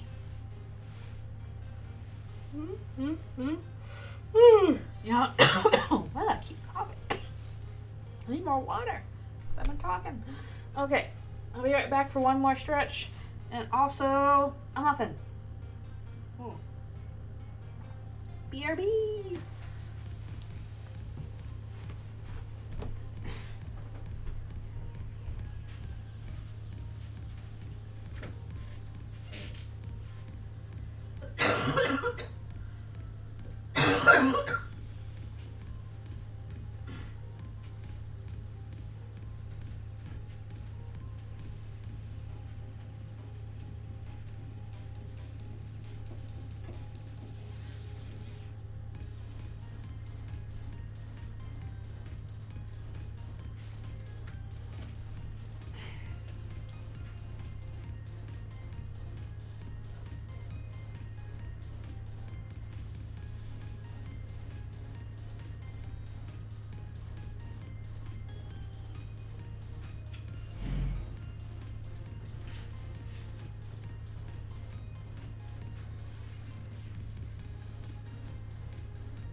Okay. Yeah. Coming on back. Oh, hello. Thank you for coming.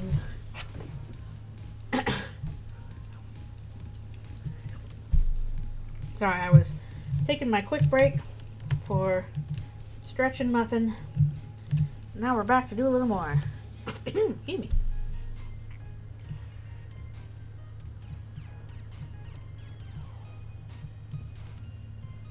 Everybody's standing around awkwardly like, oh man, that guy's burning down. I haven't really watched much Ursa yet, sir, though I had a friend who was big into it when I was younger. Oh. Yeah, I started a little bit later today just because without playing Pokemon Go and all that. It ran a little bit longer.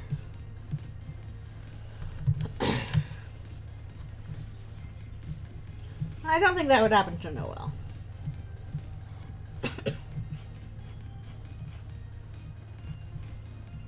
Works a little bit differently.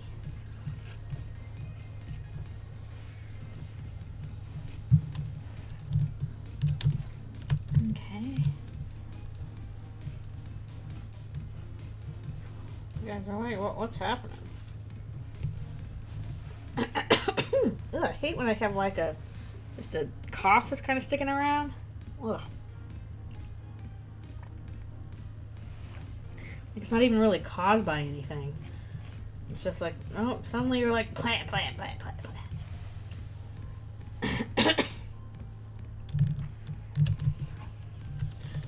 Who would have guessed that I'm a giant nerd? Shocking news. Weird nerd is a weird nerd. Does weird nerd things. News that now.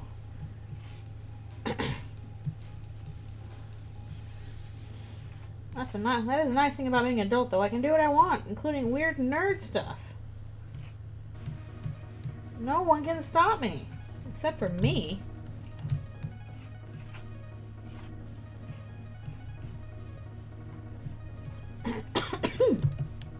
Seriously, stop coughing so.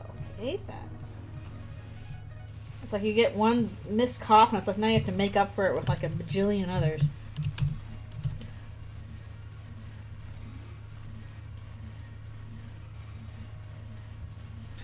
You should totally try on the mask he's selling. He looks nice. Nothing bad will happen. Just give it a try. Put it on your face. You have zero nerdy interest, and why are you here?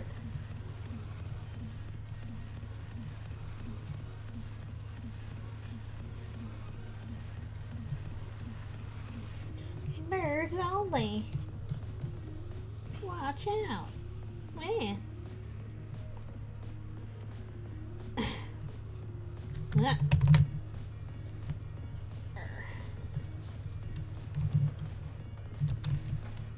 What did I say about Spirit Fair? I didn't say anything in particular. It's a good game, though. I did like it. I wonder how many Pokemon I can name off the top of my head. I mean, I'm not going to do that now, because that probably would be kind of obnoxious after a while. But I probably would, like, you know, be able to name a bunch and then struggle. I have, like, an easier time remembering, like, what they look like than, what all their names are. I don't know. I've never tried.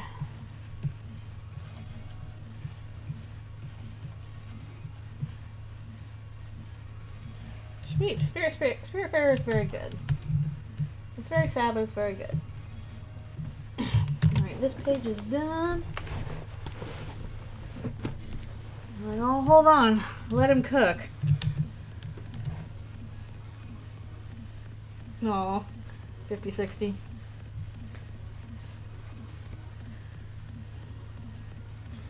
I can remember some of them.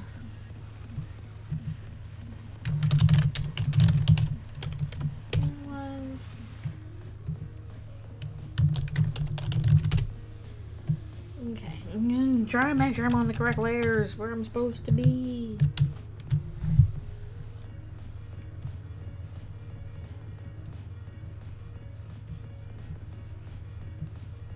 Very nicely carved hands. Unicorn Overload. This makes me think of Robot Unicorn Attack, which I would play obsessively when that was out for a while. Always I wanna be with you and make believe with you and live in harmony, harmony, oh love.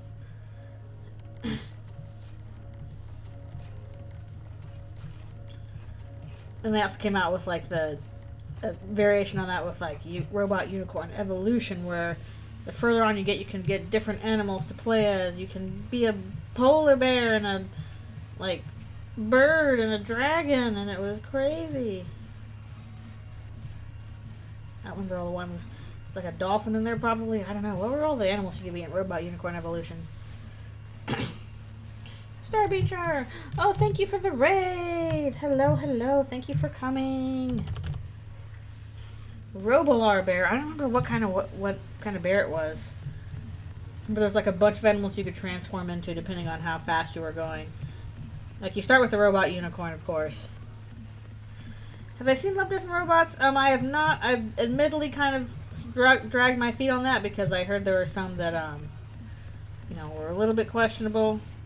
But I probably should check it out at some point. There's probably some ones in there. Like, I tend to like anthologies, so I really should just, check out for the ones I do like.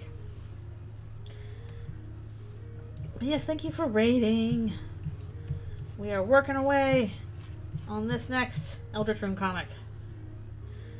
I don't know, there's just a bit, some stuff in regards to, like, I don't know if it was, like, a racial thing or, like, a gender thing. It was a long time ago.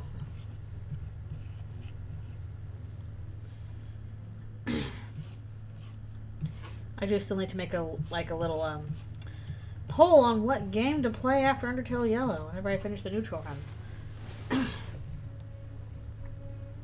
Nice. Which God of War? There's like multiple ones, right?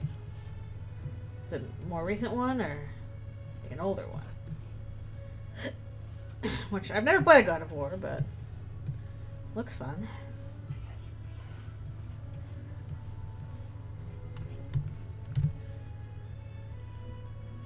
Oh, well, we'll see about that. Newer one, cool. That's fun.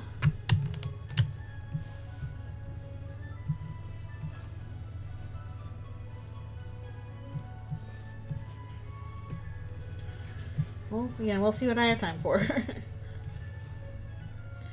Time is our most precious resource. And I'm so poor at it. Mostly due to my own fault.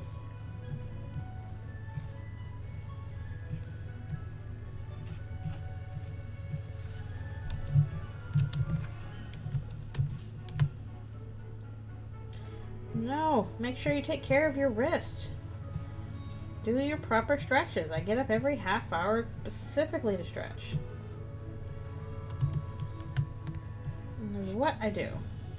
You gotta take that time. You gotta rest it and you gotta take care of it.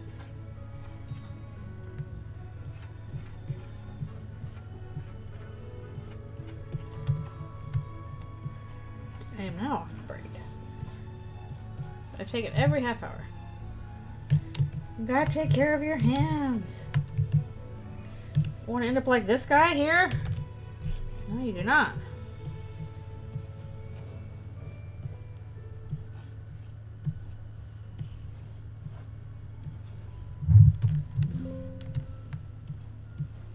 But no, seriously, take care of your hands because it super sucks if you can't do the things that you want to do that require your hands. Alright, lurking is all good. Now more like there's a pile in front of him.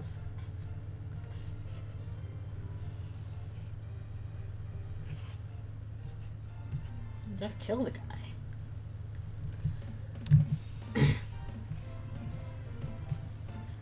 You'll end up a charred pile of ash on the floor of some mysterious place.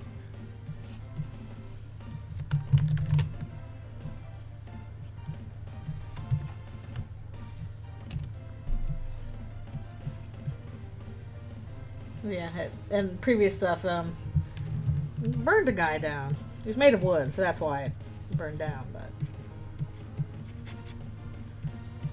not super pretty. Now he's a pile of cinders. I should probably do some special lines in here so I can like make them kind of glowing. As you do.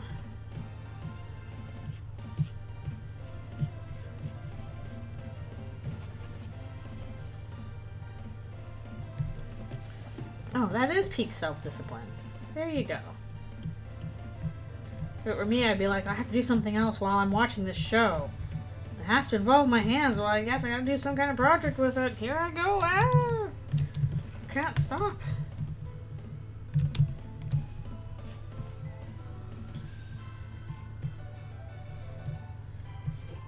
He's like, don't worry about it, Chris. It's fine.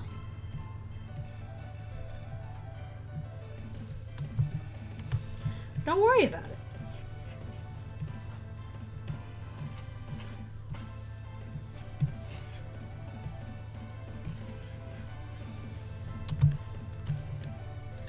It is super helpful. It's true.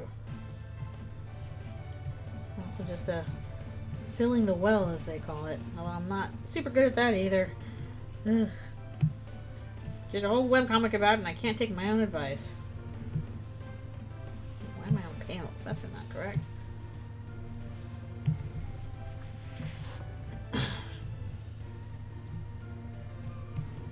Huh, okay, that's good. Good to know. Well, at this point, I'd have to like buy a bunch more remote raid passes, and I've already spent so much on them. So I'm like, do I need to buy more raid passes? I've already bought and used a bunch of these. I wish it wasn't so hard to get coins otherwise. It's like, okay, you gotta pretty much have to make sure that you earn only 50 a day if you're in enough gyms for long enough. I'm on Team Yellow, so that's hard. I'm on Instinct. I like that one. I was like, I'm gonna be on Team Yellow. Most people are not on Yellow. Oh, geez. I did this on special lines again, didn't I? I did. Okay, let's see.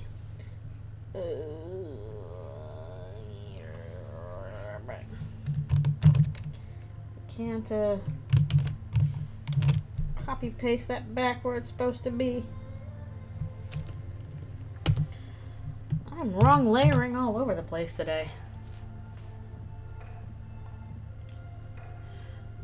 With this one, it's been a little bit making it up as I go, just because that's kind of how it started.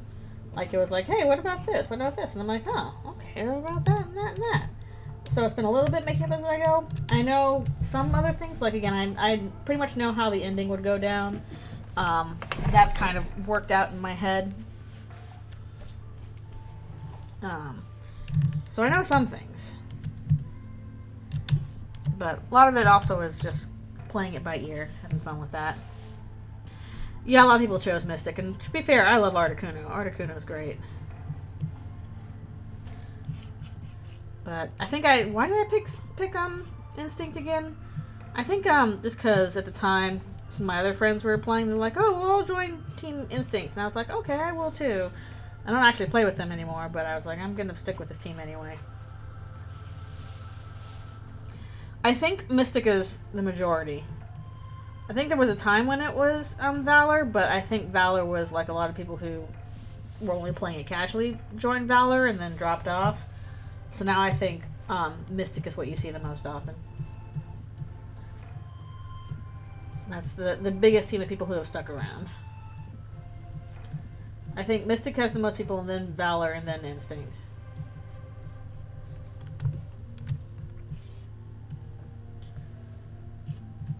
Where's this like, oh, Nelly.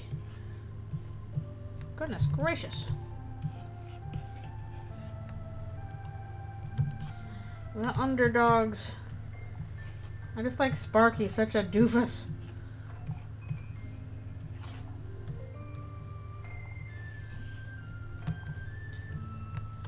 Yeah.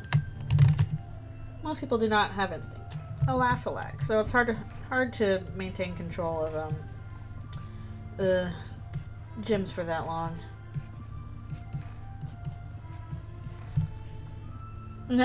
Spark is a twink. He's something alright.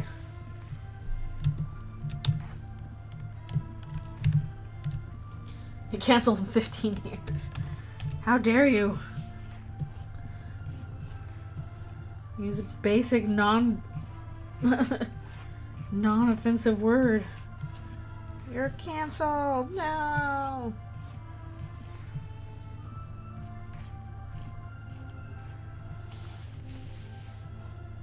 Okay.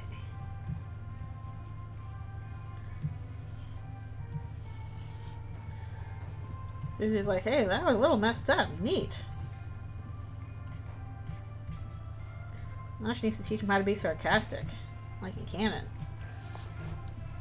I'm just waiting for some kind of, like, big payoff where, you know, Susie does a massive heal or something that you didn't think she could do. And also, like, when Ralsei snaps, he's gonna be sarcastic in a way you're like, what?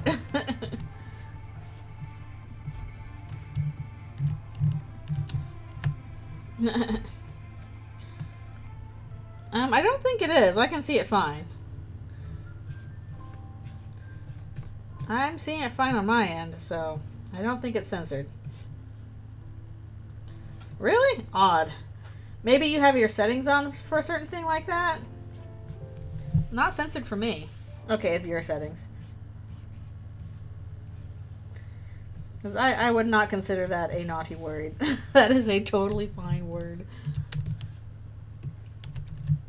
It's totally fine.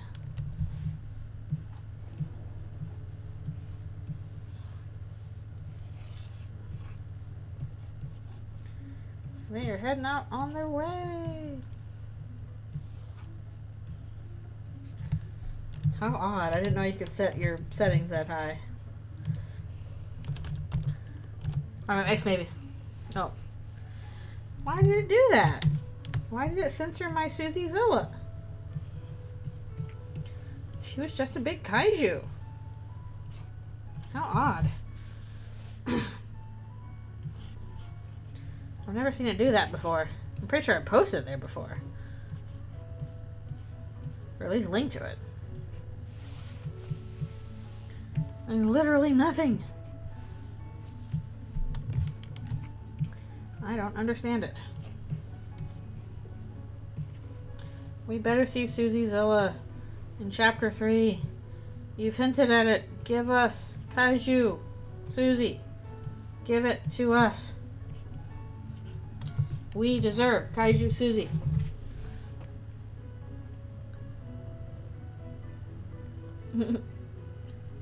Oh, that's really funny. Gasp.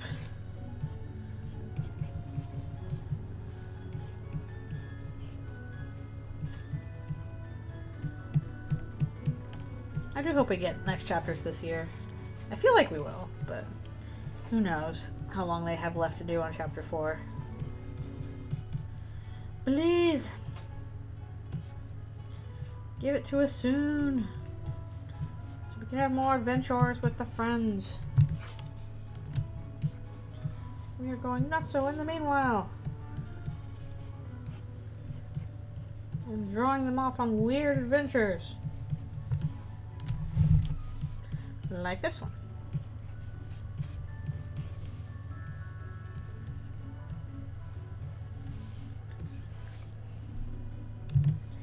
Yeah, I feel like it could.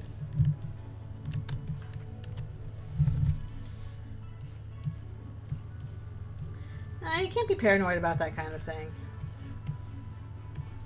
It's not like something you can really predict anyway.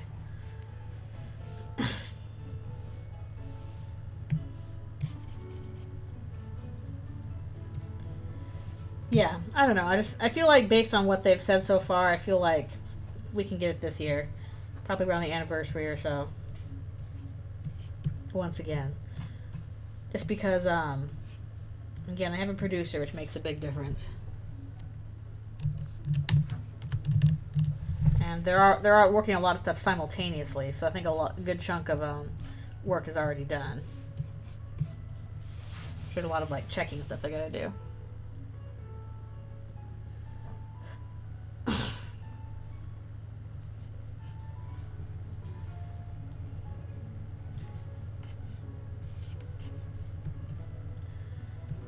Yeah, definitely if you have it there all day, it's enough for 50 Poke coins, but at least the area I'm in, actually, there's like a lot of people here that play, so people will go and take the gym pretty quickly.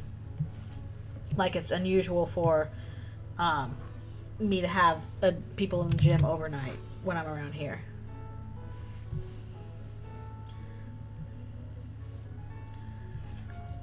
Like, when I've been visiting some places, like, I'll stick somebody, I'll stick somebody in a gym here, and then, like, they'll be there for a week, and I'm like, wait, what? How have you not moved? Whereas here, I'll put something in the gym, and it'll be gone by noon. That is true. I'm sure there's a lot of Toby's history stuff that he doesn't want people to see anymore. Just kind of quietly doesn't mention it. I will say, I am glad that the things that I was doing, like, as a middle schooler or a kid didn't really get onto the internet. Because that was not much of a thing when I was that age, so thank goodness for that.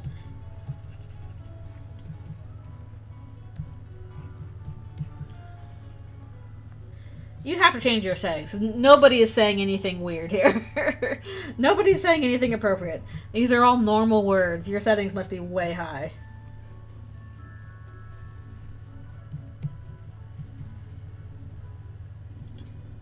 Like, what words can you not see? Because somebody said creep. Like, that was a word that's on here. Nerd is on here. I don't know what you're not being able to see. Word crap. Yeah, stuff that's doesn't need to be censored. It's totally fine words. Chris be like, are you going to burn me with that hand you just burned a man with? Nerd censored. Nerd. Don't use that word for me, nerd. Twitch has spoken.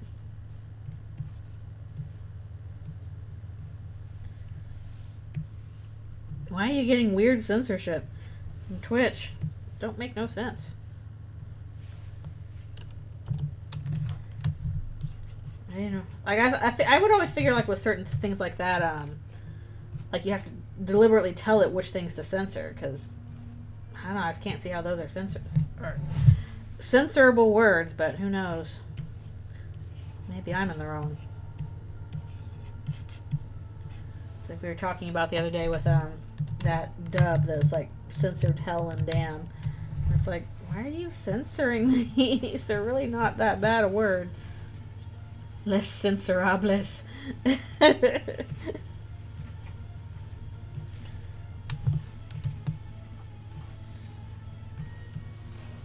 Maybe they implemented these as like some parents like, please, I can't let my child see the word creep.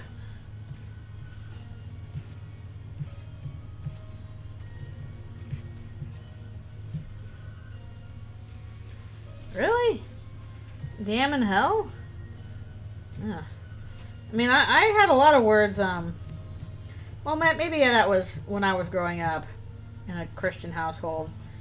It was not like a bad word, but it's like, hey, don't say hell. That's not nice. You should say heck or something like that.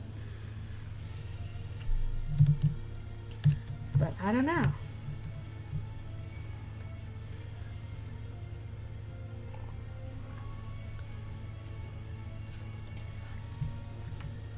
Definitely some stuff has changed. I think my parents, much to their chagrin, don't like the fact that, you know, some words are a lot more proliferated now and just more common than they used to be.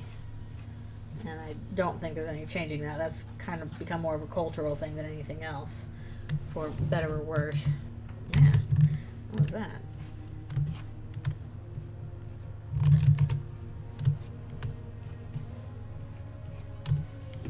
Chris just a little nervous about the hand after the hand went and burned down somebody.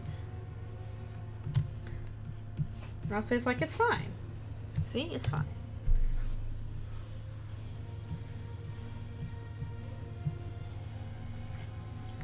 It's totally fine.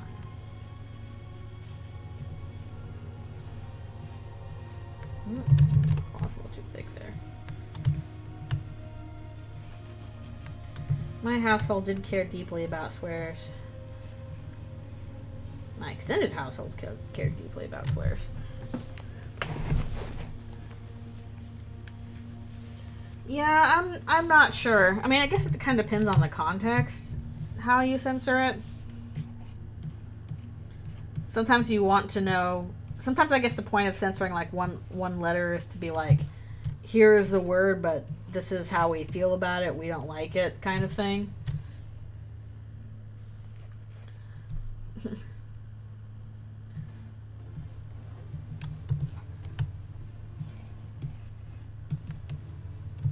Welcome back. Here we have Rousey again. With his big teeths.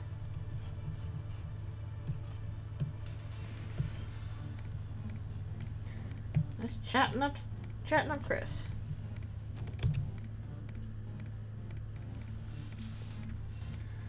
Yeah, well, there's a difference between like a swear word and a slur. Like, swear words are rude. Slurs are actively damaging. I would not put them in the same category. Big teeths. Okay. We're almost done. This is our last page. Yep.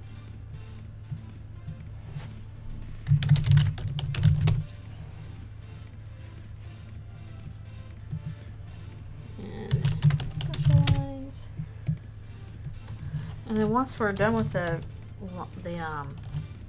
lines, we can kind of start on the fills, I guess, too.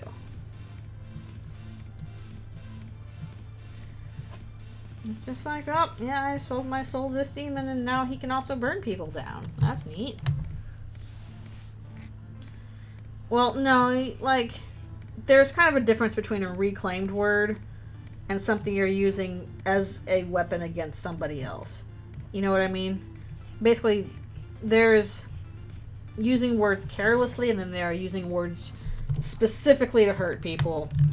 That's what a slur is. You should not be using words specifically to hurt people.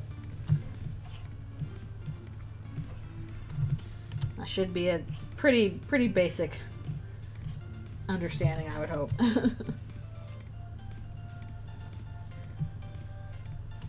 Do not do that. What? Cover over the thing. I feel like I've had a scarf in two different positions, depending on where it pops out. I don't know. One would hope, yes.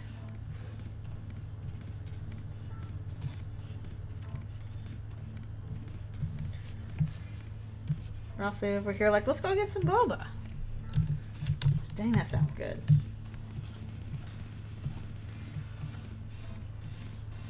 Who wants some coffee?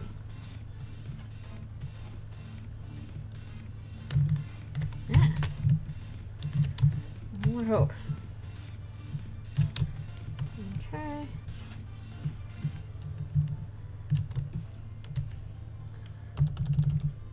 I like drawing Susie. She is fun to draw, but she is Lizord. Dargan. I think she's a dragon. I think that's kind of the implication.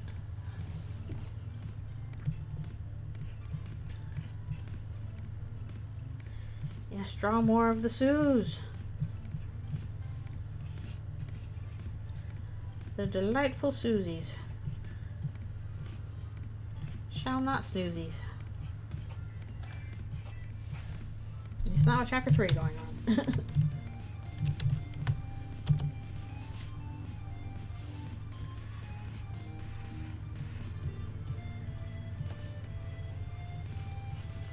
You guys didn't show up.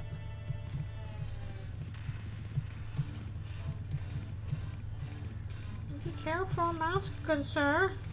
No? Okay, goodbye.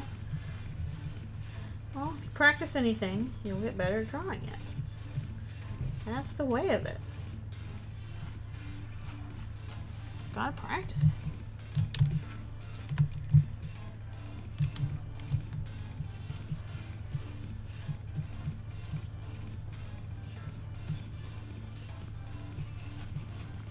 Speaking of Susie's, here she is.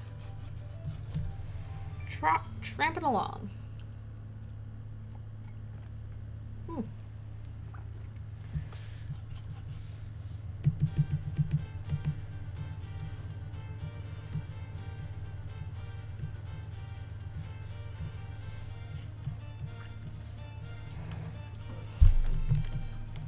Yeah, tracing can be helpful because, again, it helps you build muscle memory.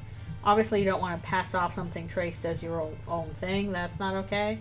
But if you're just doing it to, like, hey, I'm doing this on my own time to practice, then that's fine. Muscle memory is an extremely useful thing to have. No! Given to Soroba. It's impossible to avoid drawing furry art if you're in the Undertale fandom. That's just the facts. Too many hot animals, as Sans would say.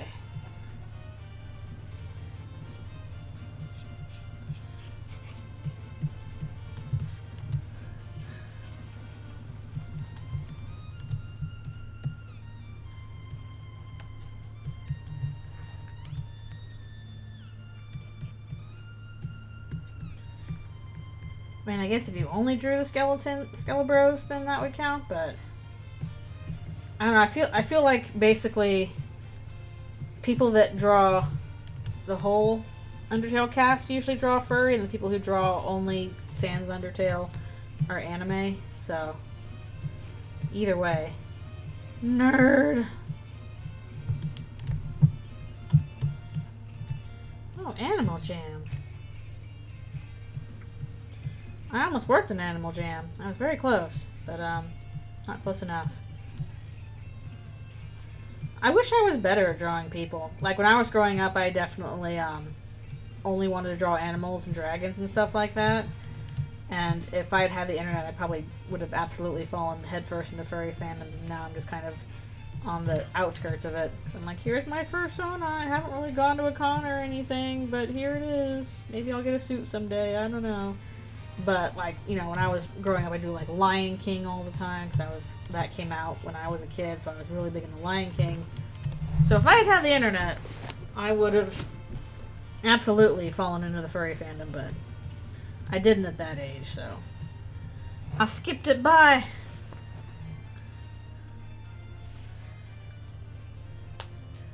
On Muppet jokes. Yep, Robin Hood, that's another big one. I think it's about time for me to do my break again. Oh no, Mr. Bill! Oh no! Surprisingly not. I don't know.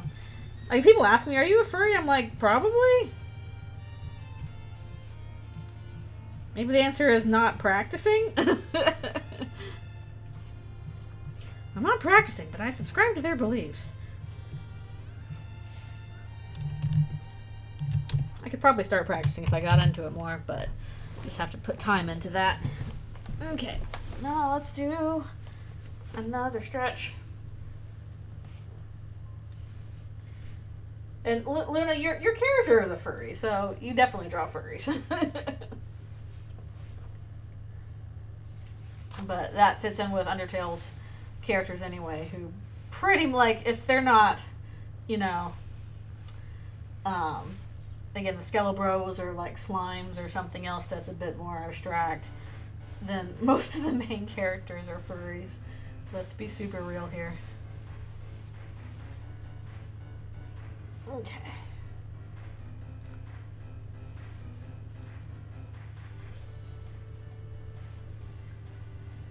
Whew. Probably is because that's easy way to do monster is person with animal features. I don't know, a few more horns and wings in there and stuff like that.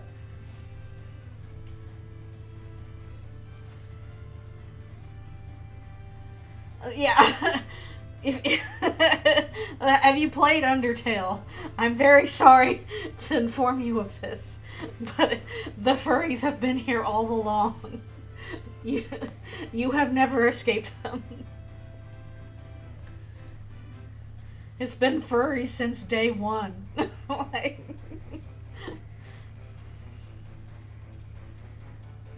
I do like the variety of design for the monsters in Undertale. Like, again, you got some kind of weird critters here and there, some more abstract monsters and stuff like that. So it's nice to have that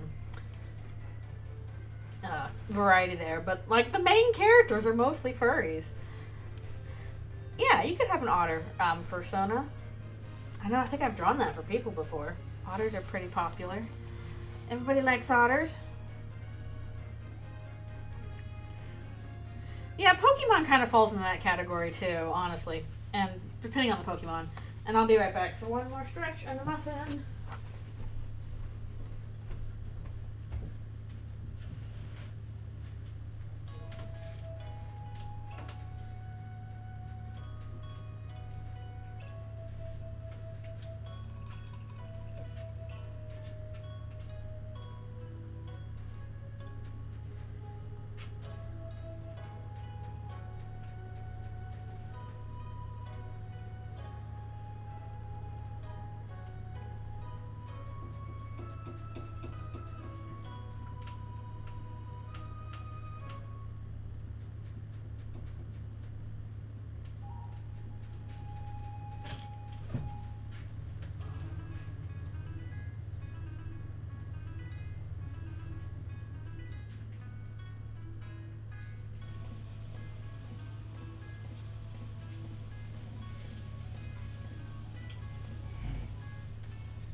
I return.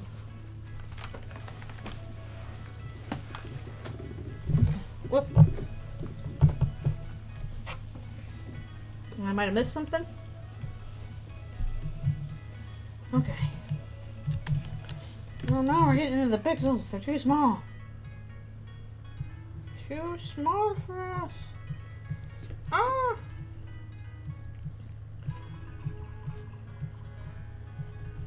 I did like Robin Hood fine, but definitely Lion King was my entry gateway thing, Bob. Oh, welcome back. I hope you liked the thing. Yeah, pretty much unhappy face. Pixels. They're too small. Because of the way it's structured.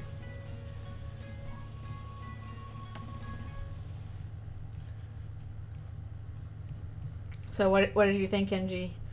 Having finally read the intro for it.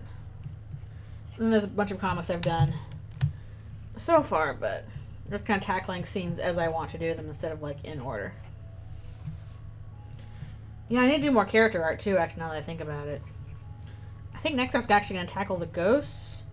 Because I've tackled most of the major characters. So I think after that, just getting into very minor characters, it's kind of hard to know where to go with that. Oh, you read everything. Okay, I thought you meant just read the opening things. That was what I just recommended. So this is a scene with the Addisons. Writing too much at once. Okay. Yeah, I thought you were just talking about the the openings. That was all I suggested was, okay, here's the thing you can read to do that.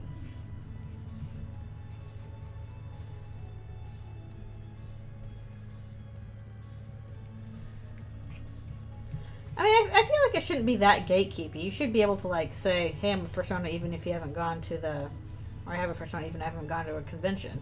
I just would like to go to a convention sometime because it's like, okay, I can meet some people there and chat and stuff like that. And one of my New Year's resolutions was make more friends, so that's something I need to do. Oh, you hadn't read anything? Which scene was your favorite so far? If you had a favorite. I know it's a little darker than most of the stuff I do. A little bit more scary, spoopy. You're a furry if you believe yourself to be. In your heart of hearts.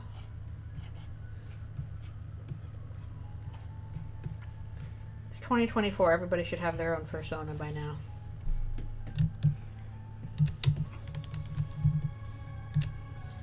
Ugh, I'm getting into the pixels 500%. Why are you so small? Why are you so small? Ventus Kingdom Hearts.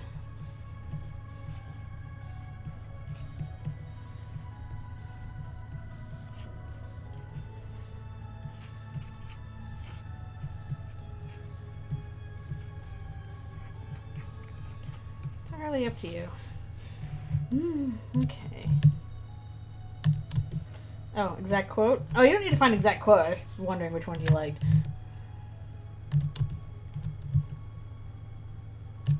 Well, unfortunately, I'd say to participate in almost any,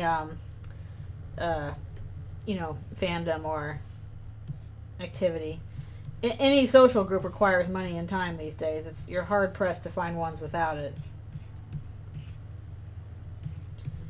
I guess there's, like, if you want to, commission art and stuff like that, then that's encouraged. But at least that's the sense of, like, okay, supporting artists kind of thing. I don't wish to be squeezed in any way. Yeah, I like that. That part was fun.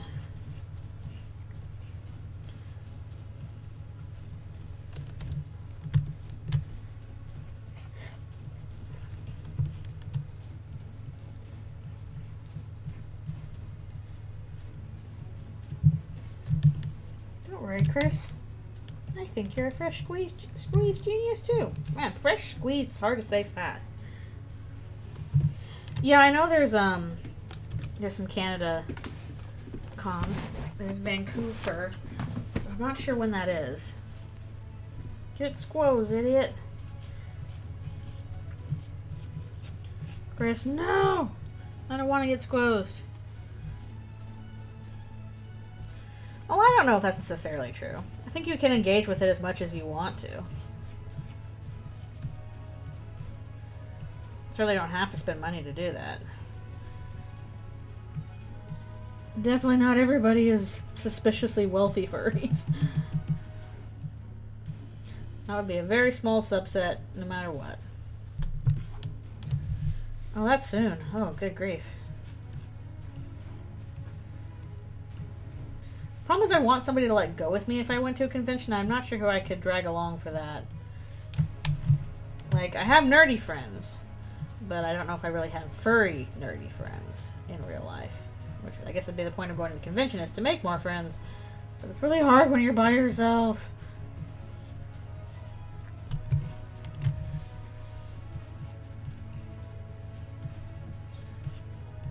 Yeah, the Lancer one was very fun.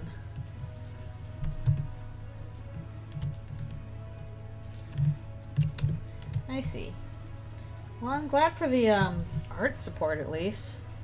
Goodness knows that's necessary in this day and age. Yeah, like, I want to go with somebody else. It's really hard to, like, go by yourself.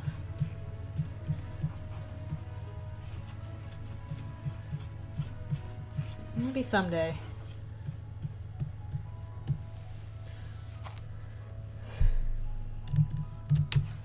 Someday, somehow.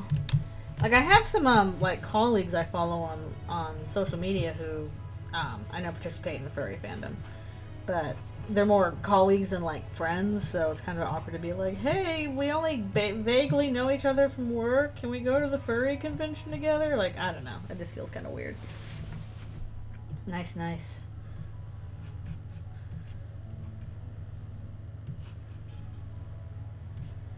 I can't even remember what we worked on. Good grief, it's been that long. Like, you ever get to the thing where, like, you follow somebody on social media because you're like, oh, I really like their art, or we know each other from this thing, and then you, like, forget why you followed them in the first place. And it's like, well, I don't want to leave because that would be rude, but how do I know you?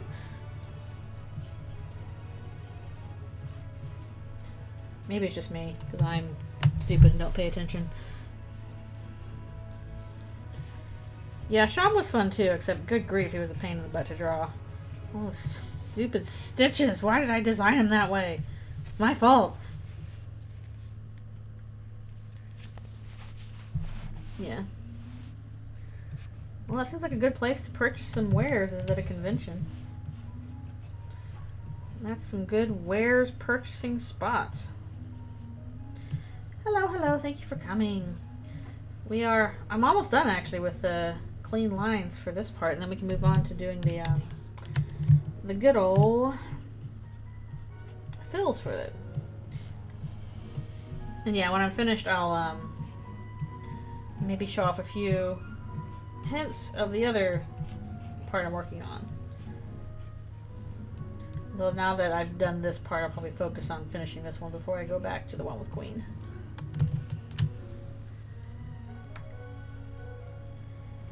Oh, yeah, that's a stupid thing to worry about. Ugh, we don't have time for that. Because, yeah, you don't know why you're following somebody. You might just be like, oh, this person did a cool thing and I want to follow their stuff. You can't necessarily be expected to keep up to date on, like, you know, all of their fandom history and all that stuff. It's really obnoxious. I don't think you should have to worry about that. Like, are you actively participating in defending them if they did this quote-unquote horrible thing? Then don't worry about it.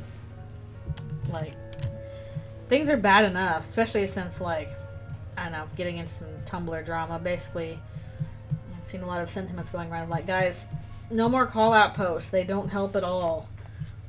They are the least helpful thing ever. Even like the rare cases where like it's justified and the person actually is awful, like call-out posts don't actually stop the awful part of it.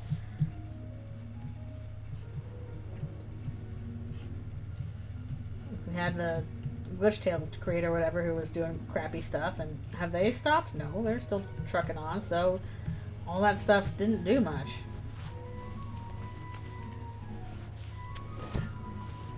Yeah, and especially if you don't know, it's not your fault.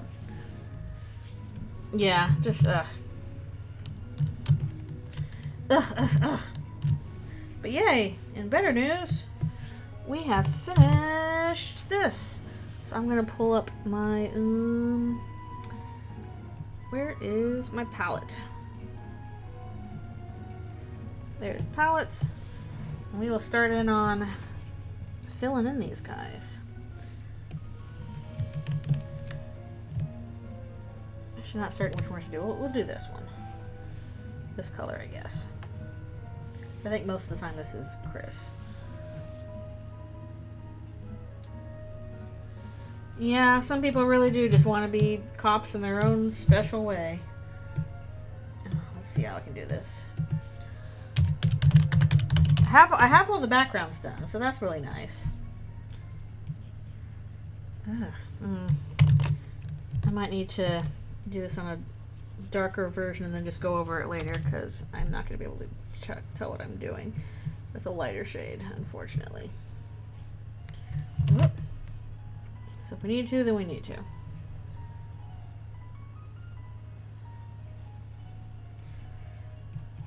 Yeah, especially when it comes to like media you consume being inherently bad. I don't trust that. That's not the same thing as actual harm to actual people.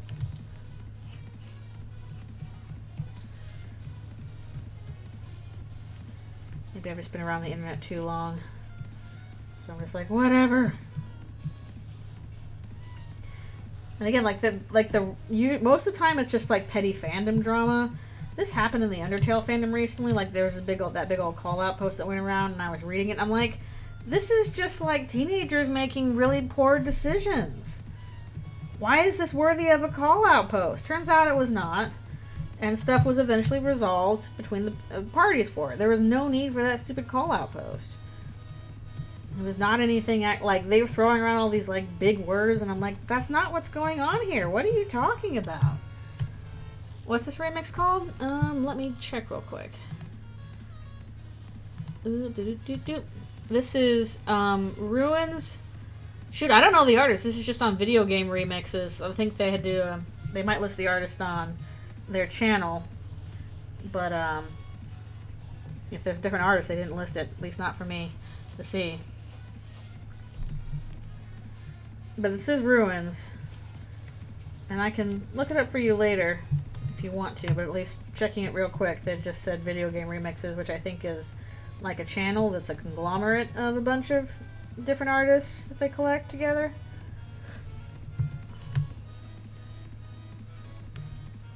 Yeah.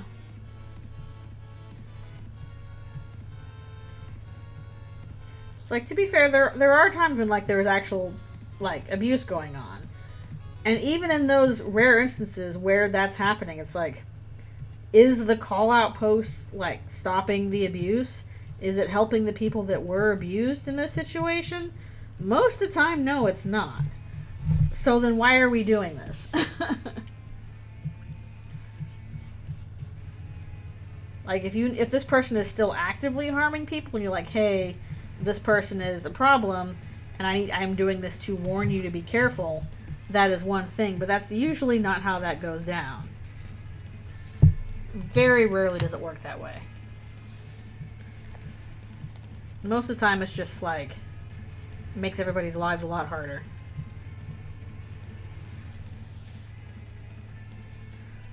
Yeah, I've got lots and lots of remixes on this thing. I'm always trying to add more. I really should add some more Undertale Yellow ones, too.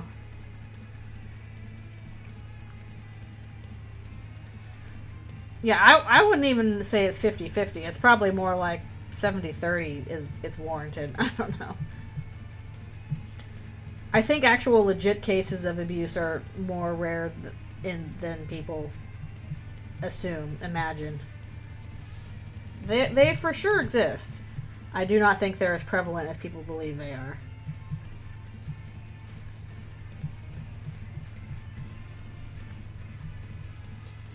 VGR, that was it. Dangy. Okay. Yeah, Ferd K has done some remixes as well. I've got some of those on my playlist because they're pretty good. They're pretty cool. Yeah, it's like oftentimes these call-out posts, I'm like, this is just teenagers making bad decisions. This is not anybody else's business. Why am I here? Like, oftentimes it's teenagers that made bad decisions like 3 years ago. They're not even teenagers anymore. So I'm like, okay, what do I get out of this? And yeah, I feel like the reason why this kind of stuff comes out a lot is just because, like, people feel powerless in the wake of, like, real atrocities going on. That, you know, the people in charge of their lives, their adults, their governments, or whatever, are perpetuating. And they don't feel like they have much control over that. It's really, really difficult to seize any kind of control from that. So you're like, well, I want to make sure that, you know, I'm doing the right thing and being a good person. So you go after something you can control, which is somebody with, you know, in the same social circles as you, or somebody lower on the totem pole. And the problem with that is it doesn't actually end up helping much. It just makes you feel better. I'm not like these other people that did that bad thing. I would never do the bad thing. I would only do the good thing. And to be fair, I understand that impulse. I feel it too. I'm pretty sure everybody does in some sense, because we want to be seen as like, I'm a good person. I wouldn't do the bad thing. And I've definitely had those feelings quite a lot. It's just important to realize that, sometimes those bad feelings really aren't that big of a deal. Sometimes you cannot predict having those feelings, so you have to have some grace for people that do have those feelings when they happen. Sometimes the context is just really super different. So there's a lot of factors involved in it. I just know that beware of thinking, oh, I would never do that, because you don't know what kind of situations you might be in the future, where you very well could do that. And even like then look like you could, act that way, and then look back and you're like, why did I act that way? Like that happened to some family members. Do I have any more Suzelle moments in mind? I don't have anything I'm thinking of currently, but I don't know, maybe something can come up. Again, the only other scenes I was thinking of so far was I want to go back to the light world briefly and do some stuff with the Dreamers, but after that, I'm kind of drawing a blank on what scenes to do aside from like the finale and stuff like that. So I might be open to more ideas. I'm really hoping we will get some more stuff about chapters 3 and 4, because if I'm going to do any plot stuff, I'd like to do that. I know some people have asked, like, oh, can you do stuff with Jebel and Spamton? I'm like, I could, but after doing this Queen boss battle, I'm like, okay, boss battles are actually kind of hard to do. And I'd like a good idea for it, too. No one is infallible, it's true. Actually, there's a little bit of Suzelle stuff in the Queen boss battle, a little bit of that. Susie being protective of Noelle, and vice versa. So that'll come up a little bit there.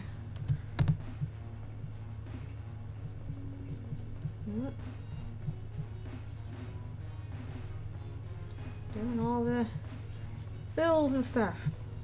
Shoot, when's my next break gonna be?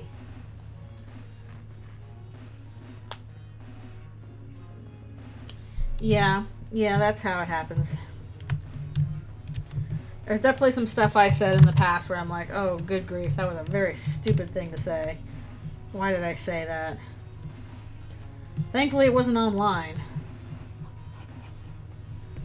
That's the crappy part. It's like, we all say really stupid things that you're like, oh, that was stupid of me. I shouldn't have said that. That was, thoughtless, foolish, whatever.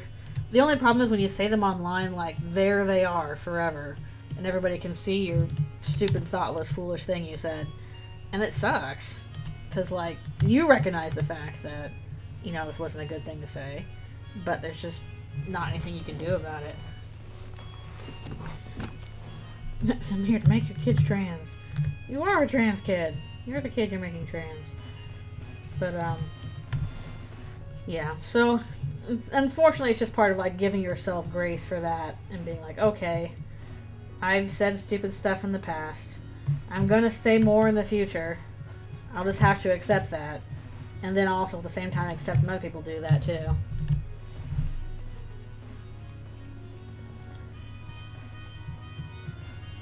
Yeah. That's what I really hate is, like, when you say something really stupid, and then or do something really stupid, and then, like, you forget about it, and then you just remember it randomly later, like I just did now. I remembered something really stupid I did, like, a few years ago, and I'm like, jeez, why did I do that? That's awful. Why did I do that? Ugh. I'm not going to say what it is, but I hate being reminded of the stupid thing I did. Ugh. Dumb and embarrassing. I just gave myself psychic damage. Ugh. Why do brains do that? Hi, I'm your brain. Remember that stupid thing you did? Pew, pew, pew, psychic damage to yourself. You deserve it. Ugh.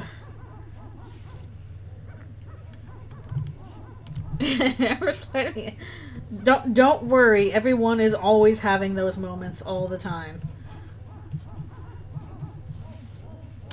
Unfortunately. Yeah. The one nice thing about it is, like, usually you can, or hopefully you can learn, okay, I won't do that again after you did it. guess sometimes that's the only way to learn.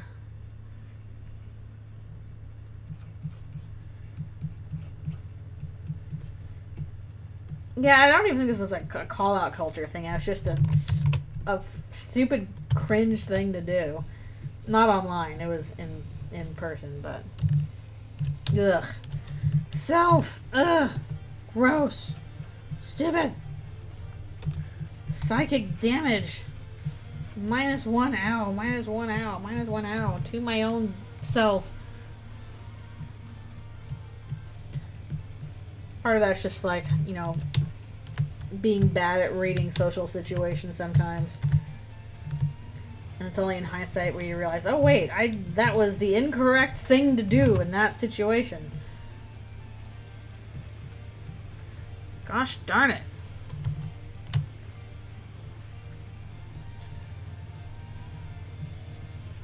Dagnabbit. Making this Rousey face. Going, I think it's about time for me to do one more stretch. All that stuff. Nah, OCD is hard too. Even worse when you're dealing with already difficult brain issues, and then brain is like, well, I'm gonna make your life even more hard for you. Haha. Rousey's not amused. He's like, oh no, it's these guys. I owe them money. No, he doesn't.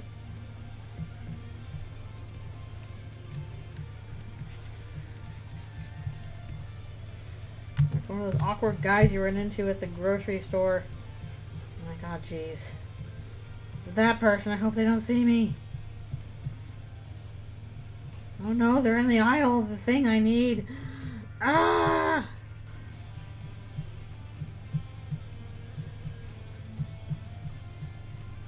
Okay.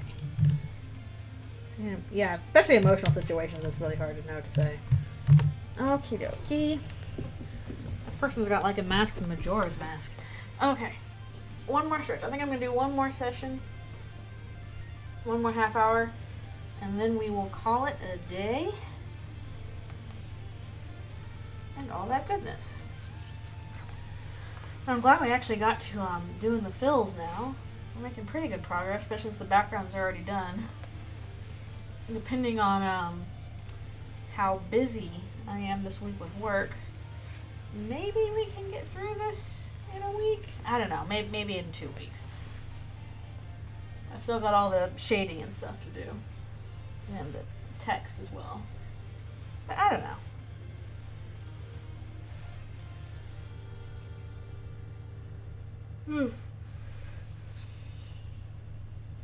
I used to just watch my brother play Majora's Mask all the time when I was younger. I never actually played it myself.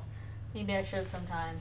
But he would play it all the time, and he would always like get every mask so he could get the Fierce Deity mask and just, you know, wail on the final boss. Pretty much every time. It was a good game, though.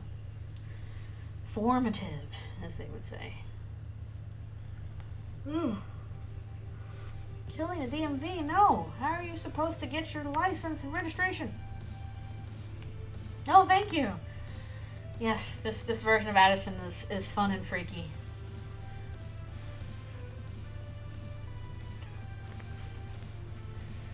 They're just weird guys out here in this weird forest. Like, come over here.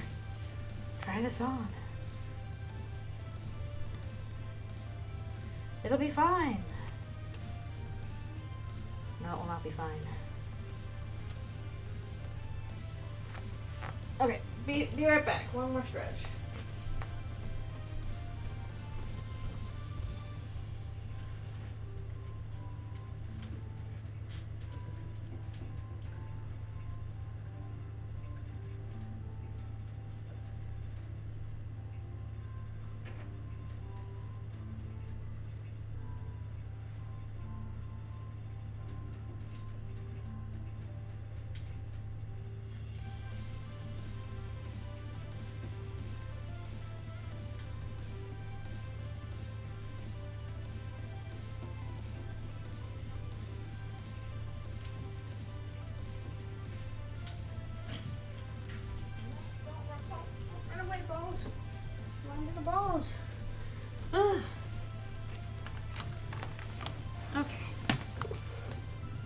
back. Yeah, mannequin sirens.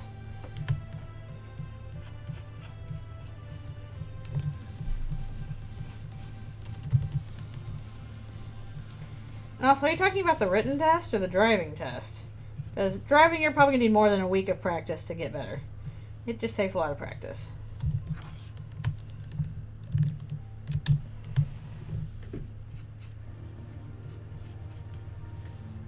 Although when I was doing driving school for myself, we went to this I don't know, this one place that the guy was really intimidating. He was kind of scary. He wasn't doing much of the actual driving stuff ourselves. But what he would do, what he would do with the written test was he would just give us the written test over and over and over and over and over again until we literally had all the answers memorized. We would just do it like 5 times in a row. And like some of the answers would maybe be, slightly different places. But he's like, this is the way you're going to do it. You just have to memorize the correct answers. So I'm going to give this to you till you memorize the correct answers. So that's what we did. Literally, just like if you have a practice test that, has a lot of the answers that the DMV has available, just take it over and over and over again until you have the answers memorized. That was pretty effective for me. Like when I did that, I got a pretty high score on the written test. Just memorize them. That's all you need to do for that.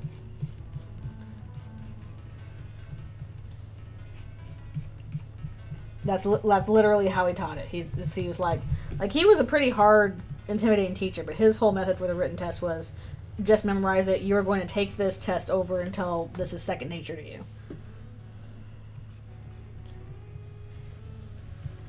Yeah, not even like an everyday thing. He would give us it like 5 times in a row. Like, you took the test? Okay, you're going to take it again. I'm going to grade it each time. Because, it's multiple choice pretty much.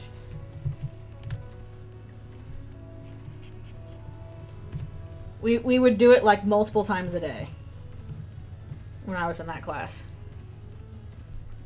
It is worth it. It's helpful to know how to drive.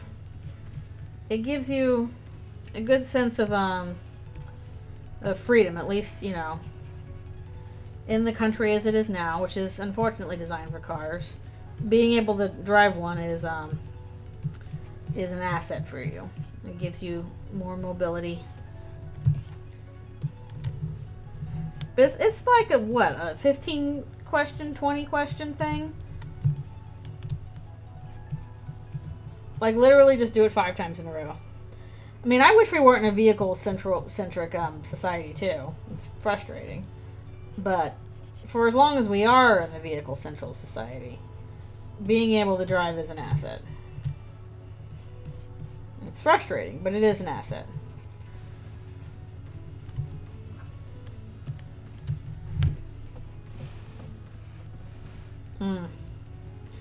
Oh, did you not go and get your license after your permit kind of thing?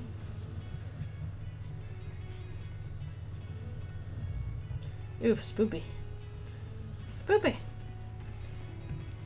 Admittedly, learning to drive was frustrating to me. I had to take the driving test, the actual drive around and park where the person tells you to thing, like 4 times, because the first 3 times I failed. And that was deeply upsetting to my ego when I was a wee little Lynx. But, once I got in enough practice, I feel pretty confident doing it now, especially since I kind of learned to drive on really dangerous roads. Like, I did not have, nice, easy, big roads to practice on. I practiced on canyon roads and freeways. So, I got used to kind of the more difficult aspects of driving. At least not weather-related ones, but just, steering of the car and stuff pretty quickly.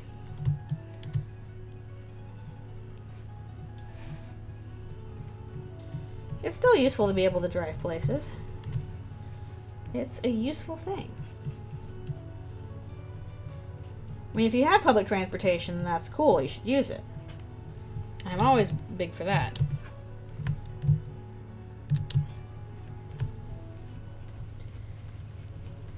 But if you don't have public transportation, then that's just gonna put you at other people's mercy a lot, and that sucks. Yeah, the thing is, if you are doing a driving test, you do have to, you know, practice in an actual car beforehand. Usually the way you start is, you know, you get in the car with a parent with you. They take you to wherever they can find an empty parking lot, and you just practice, you know, going around, moving the wheel, learning how it feels, that kind of stuff. You get your practice stuff in that way, and then you eventually, you know, usually with a parent in the car, you try out eventually on the streets, and then you move up and up and up like that.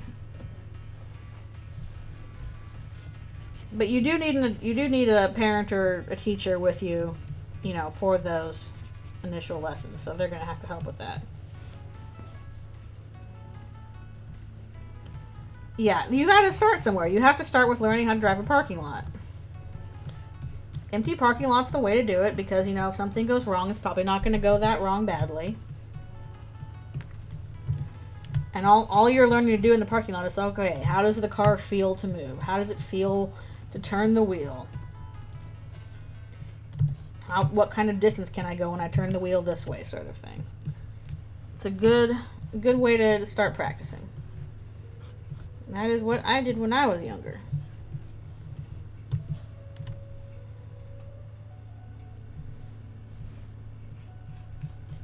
Well, again, it's up to you, but if you don't have public transportation readily available, or you're not willing to walk, you are limiting, you know, your range of things you can go, places you can go, and stuff you can do, and that's not very fun or very helpful.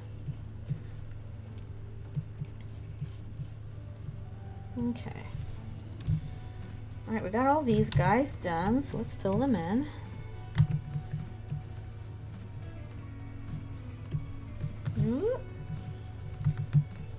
Oh, where's the break? Where's the hole?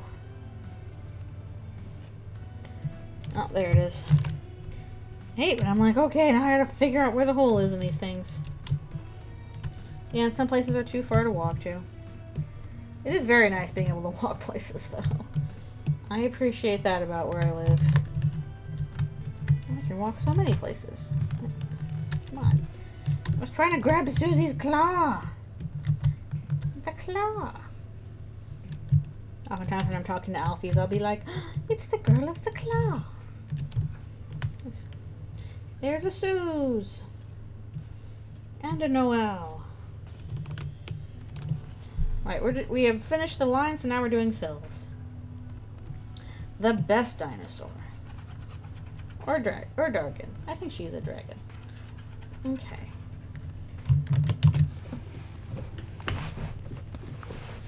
Yeah, it's super nice to live within walking distance of stuff. I'm in walking distance of like a bunch of restaurants, grocery stores, post office, bank, like insurance things. Actually, I'm within walking distance of the mall. I can walk to the mall. I will probably walk to the doctor's later because that is walkable for me. So, it's very nice. I should probably separate these out so I know where I'm going with this. Dragon Dino. It's important to go outside. It's important for your health. You will not feel good if you are in the house all day. I say this as somebody who spends a lot of time in my house. Being outside is actually important. Honestly, it's been like a long time since I've hung out with my friends in real life because I was mostly caught up with doing the surgery and all that kind of stuff. So I really need to just be like, hey, friends, let's meet up for coffee sometime soon. Because I can feel it being bad on my brain, bad on my body. I need to see a person and talk to them in the real life.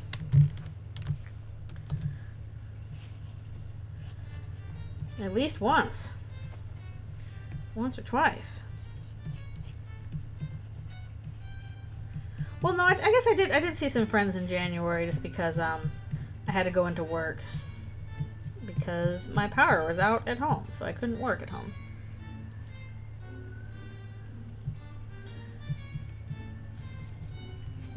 Online friends are awesome, but it is important to have people you can see in person too. You need both for healthy brain. Healthy brain. It is fun to play Jackbox and Scream over VC, but it's also good to go to with your friends and eat a junk food and look at an animal in the outdoors. Important things. Although I am happy to have you guys here talking to me, I appreciate that. Just also make sure you go out and do a fun thing with a friend.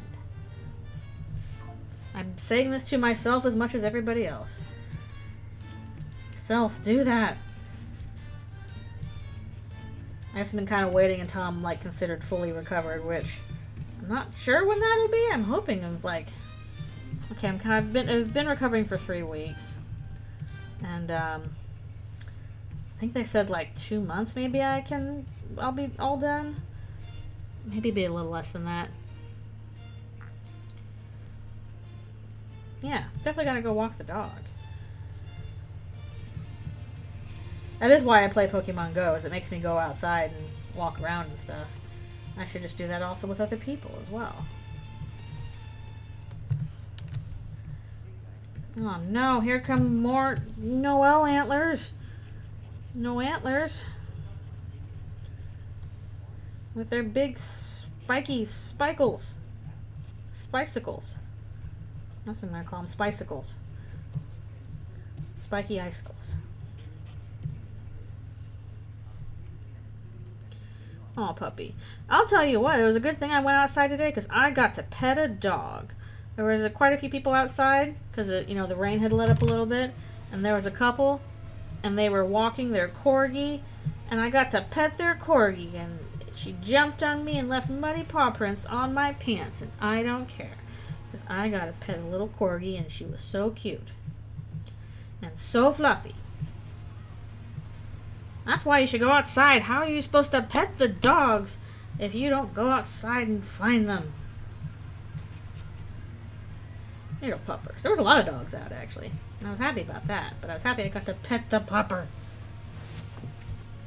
The spicicle. I didn't realize that was a TF2 weapon. Oh, puppy. I also got to see my parents' dog a good amount when I visited. They have a beagle, and he is very sweet.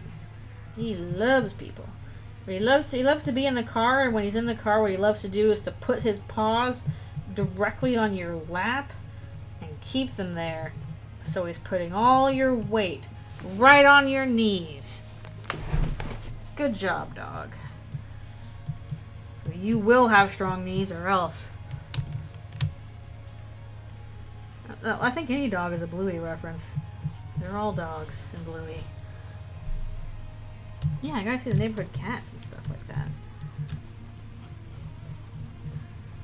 I don't really see many cats outside.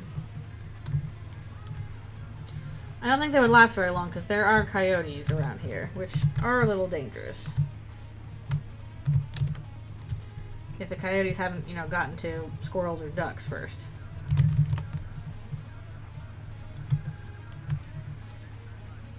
Oh, puppy. Popper. Yeah, that's probably a bit of a handful for a dog. Huskies need a lot of exercise. They need a lot of outside time. And pit bulls also surprisingly want to be around people. They are nanny dogs. They are very protective.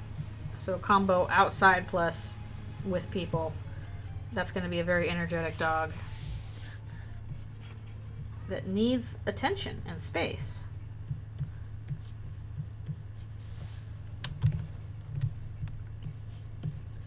Always good to know what kind of dog you're getting and what their needs are when you get a dog.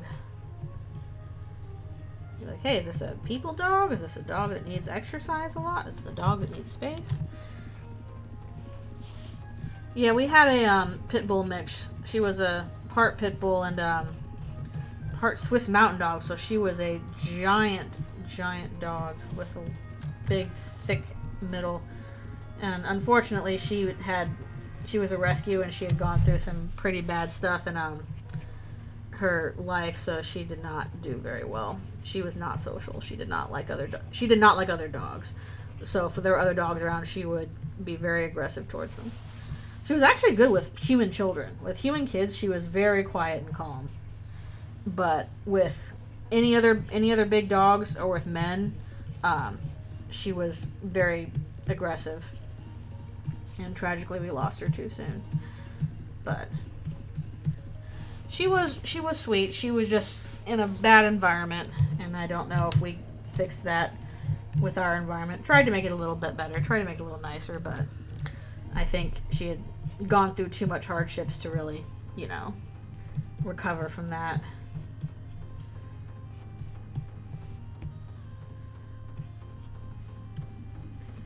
For the most part, she just really wanted to be left alone. She did not want to engage with people. Yeah, huskies can be quite noisy. They are social dogs. They want to cry and be around other stuff. All these Addisons. Well, clearly the response is to let them sleep in your bed. No, you don't have to do that.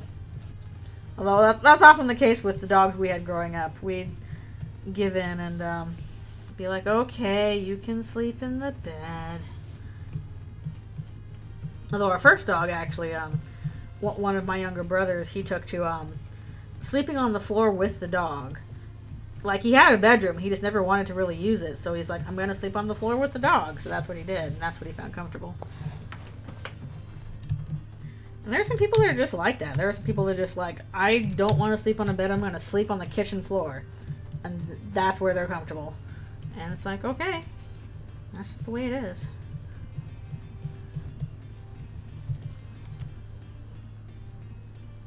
No. Yeah, dogs sometimes have preferences about who they like to hang out with. And I guess the people are that way too. If I had a dog or cat, I would let them sleep with me in my bed, because now I have a big, fluffy, cute friend with me, being a big silly. But I just have a lizard, so she cannot sleep with me in my bed.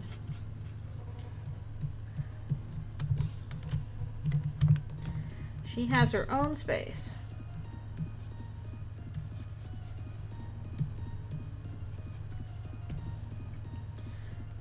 Why can't a lizard eat? Because I am afraid I would lose her or roll over her in the middle of the night. I don't want to smush my lizard. She is small. She is a small little baby. I mean, she's not small, but she is small enough that I'm significantly bigger than her. Just sleeping Alfie's little pin with her. Just squeeze in into her little box. He's like, what are you doing in here?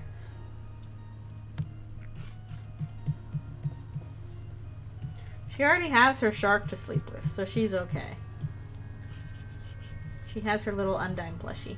Well, it's not an Undine plushie, it's a shark plushie, but I just call it her Undine. Tortoises are sweet. Gotta make sure you're taking care of them right. Because like all reptiles, they need certain environment conditions. Sometimes they need it to be very dry, sometimes they need to be very wet, they need certain temperatures and foods, all that business.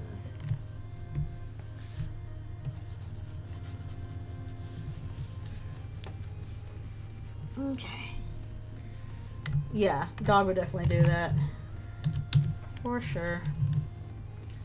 Chris is like, these dang sirens.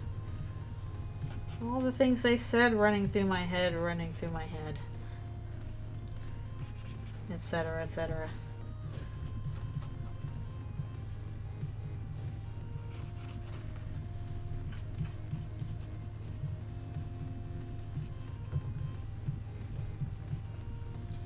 I wish they'd let us have cats or dogs in this apartment building, but they said no.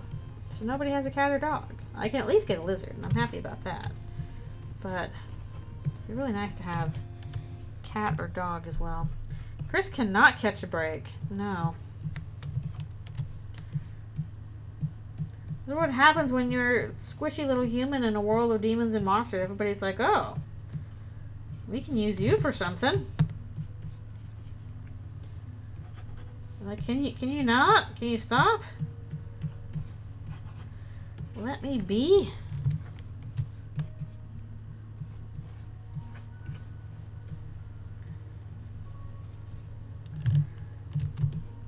Okay. You sure I get this in the right spot?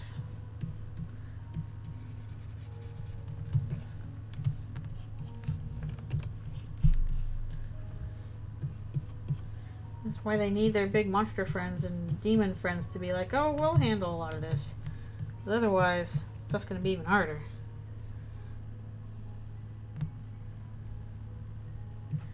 Yeah, Chris is still mad about that.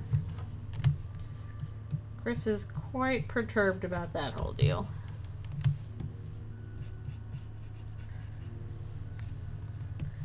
They are still angry.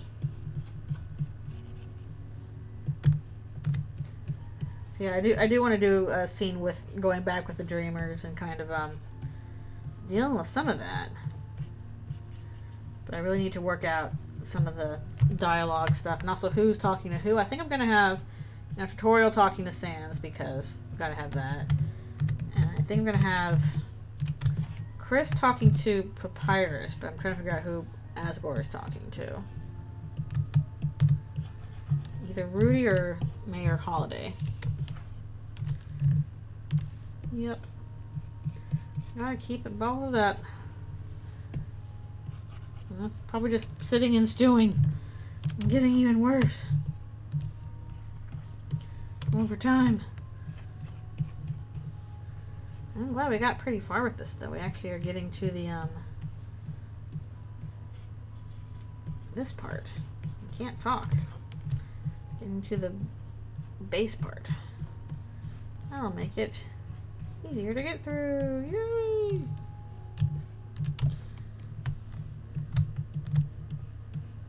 They're gonna blow up, or the town's gonna blow up. Oh no! I'm gonna explode!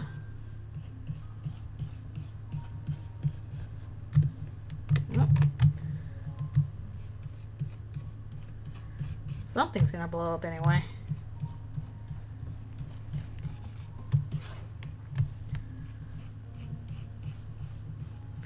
And it exploded.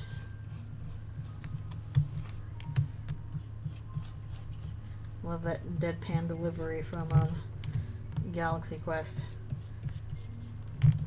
See, the animal turned inside out, and it exploded. Okay. Probably getting kind of close-ish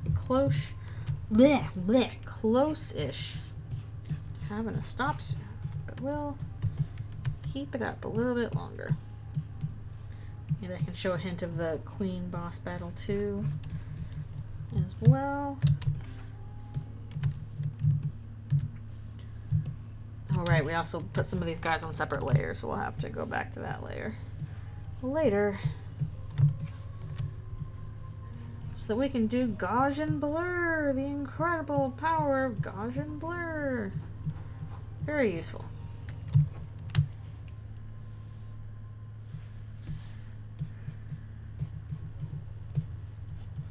Oh no, they'll still do that too.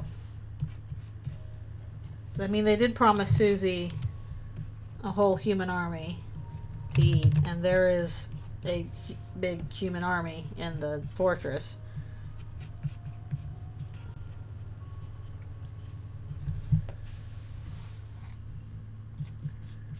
So there is still that.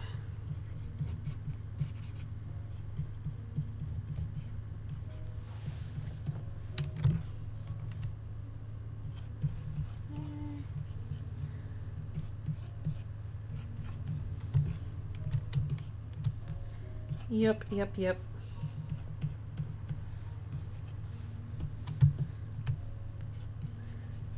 That's what's on the forefront of their mind anyway.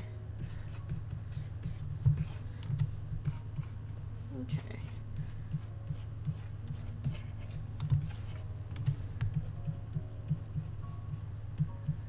We would like to at least get this one done. Or this layer done.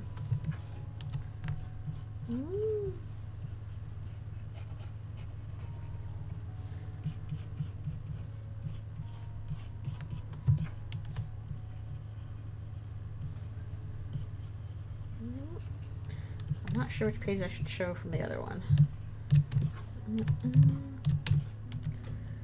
Chris like, ah! Alright, yeah, we'll finish this layer, and then I will show off a page or two, a little sneak peek of the other scene I'm working on, which is the Queen boss battle, because that one is just going to take a long time, because it is 20 pages long and very heavy on action and stuff like that. That's nice. That's good. Okay. I wanted to try and get a head start on that since I had the time to, but holy moly, it's proven to be a lot. Always so much to do.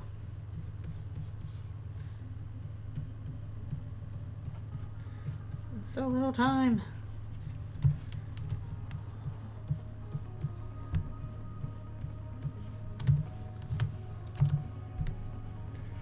I do miss RPing a bit. I used to do it a lot a few years ago. I would do the big Dreamwidth and LiveJournal ones. That was where I did most of my RPing, was on LiveJournal. I made some good friends through that. It was a really fun time. I also discovered I like moderating, so moderated a couple games. Just a couple, though. Fun stuff. But now, unfortunately, I don't really have the time for it. Too busy with all this other stuff I'm doing. Yeah, it was fun. I usually ended up playing Sora and or Ericus from Kingdom Hearts. Played Amaterasu a couple times. Some MST3K characters, of course. I played Wolf from 10th Kingdom, which was really fun. That's a bit of an obscure one. I don't know if many people know that one. Modding is a lot of work, but I enjoyed the kind of game building aspects and trying to figure out, you know, events and stuff for people to do. I liked all that. Yeah, I'm not sure where people do it anymore. Like, I'm sure some people still do it on Dreamwidth, because Dreamwidth is still around and all that kind of stuff. But, I don't know. Feels like a bunch of people do it over, like, ChatGTP, and I'm like, no, what are you doing? You're supposed to do this with a person. That's what makes it fun. It's not knowing what they're gonna do, and you're bouncing ideas off of a real human being, not a computer. I cannot understand one to RP with, like, a chatbot. That sounds... ugh. It sounds dull as a word. Dull as a rock in a parking lot. Ugh, no thank you. That's a big no thank you to me. If I'm gonna RP, I'm gonna RP with a person. It's not even like you'll get an in-character kind of explanation, just not anything interesting at all. I guess so, but again, that just doesn't seem fun. If you don't want to escape judgment, why do anything at all? Especially art. Any kind of creative endeavor, you run the risk of some kind of judgment, and that's okay. The whole point is that it's worthwhile. I don't know. If it were me, I would definitely encourage people to RP with real people, even with all the problems it brings. Ugh. You just gotta find the venues for it. Again, people used to do it a bunch when I was doing it on Dreamwidth, so there's probably still some communities there if you go looking. I'm pretty sure Dreamwidth is still around and kicking. So, if you want some more long-form RP with actual people, look up some games on Dreamwidth.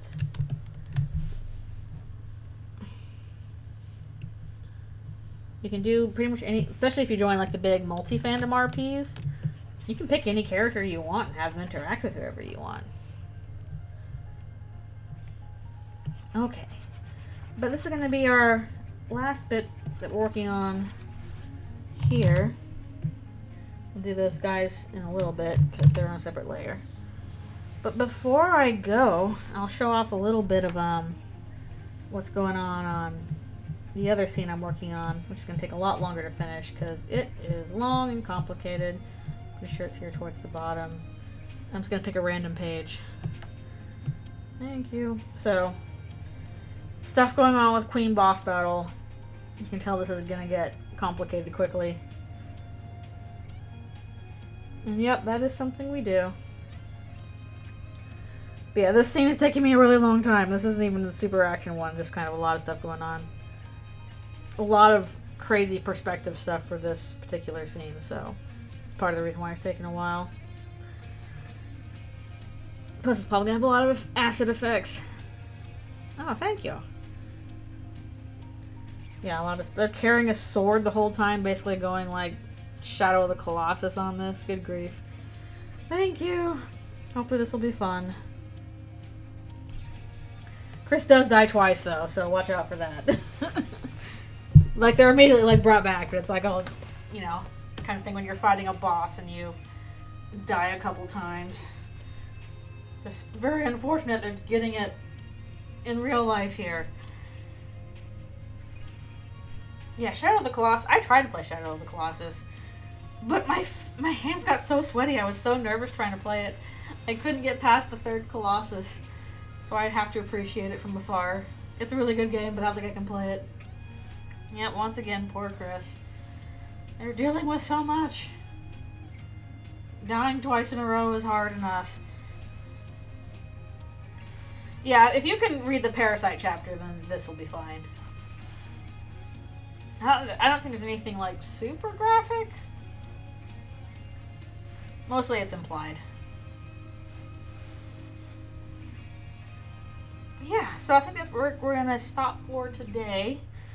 And I'll try and make more progress on this throughout the week. So if I don't work on this more next weekend, then we'll probably work on the Queen one. Queen boss battle one. So we'll have plenty to do. It'd be nice if I can get this done in a week, but I don't suspect I'll be able to. But we'll see how it goes. Yeah, exactly. There's definitely implied horror, implied gruesomeness. I don't, to my knowledge, there's nothing really super graphic or anything like that. I'm sure I'll put up some warnings for it, but I think so far the Parasite one is probably the most warning heavy I've had to do. Yeah, it's no Junji Ito. It's not like that bad. Not at all. But yeah.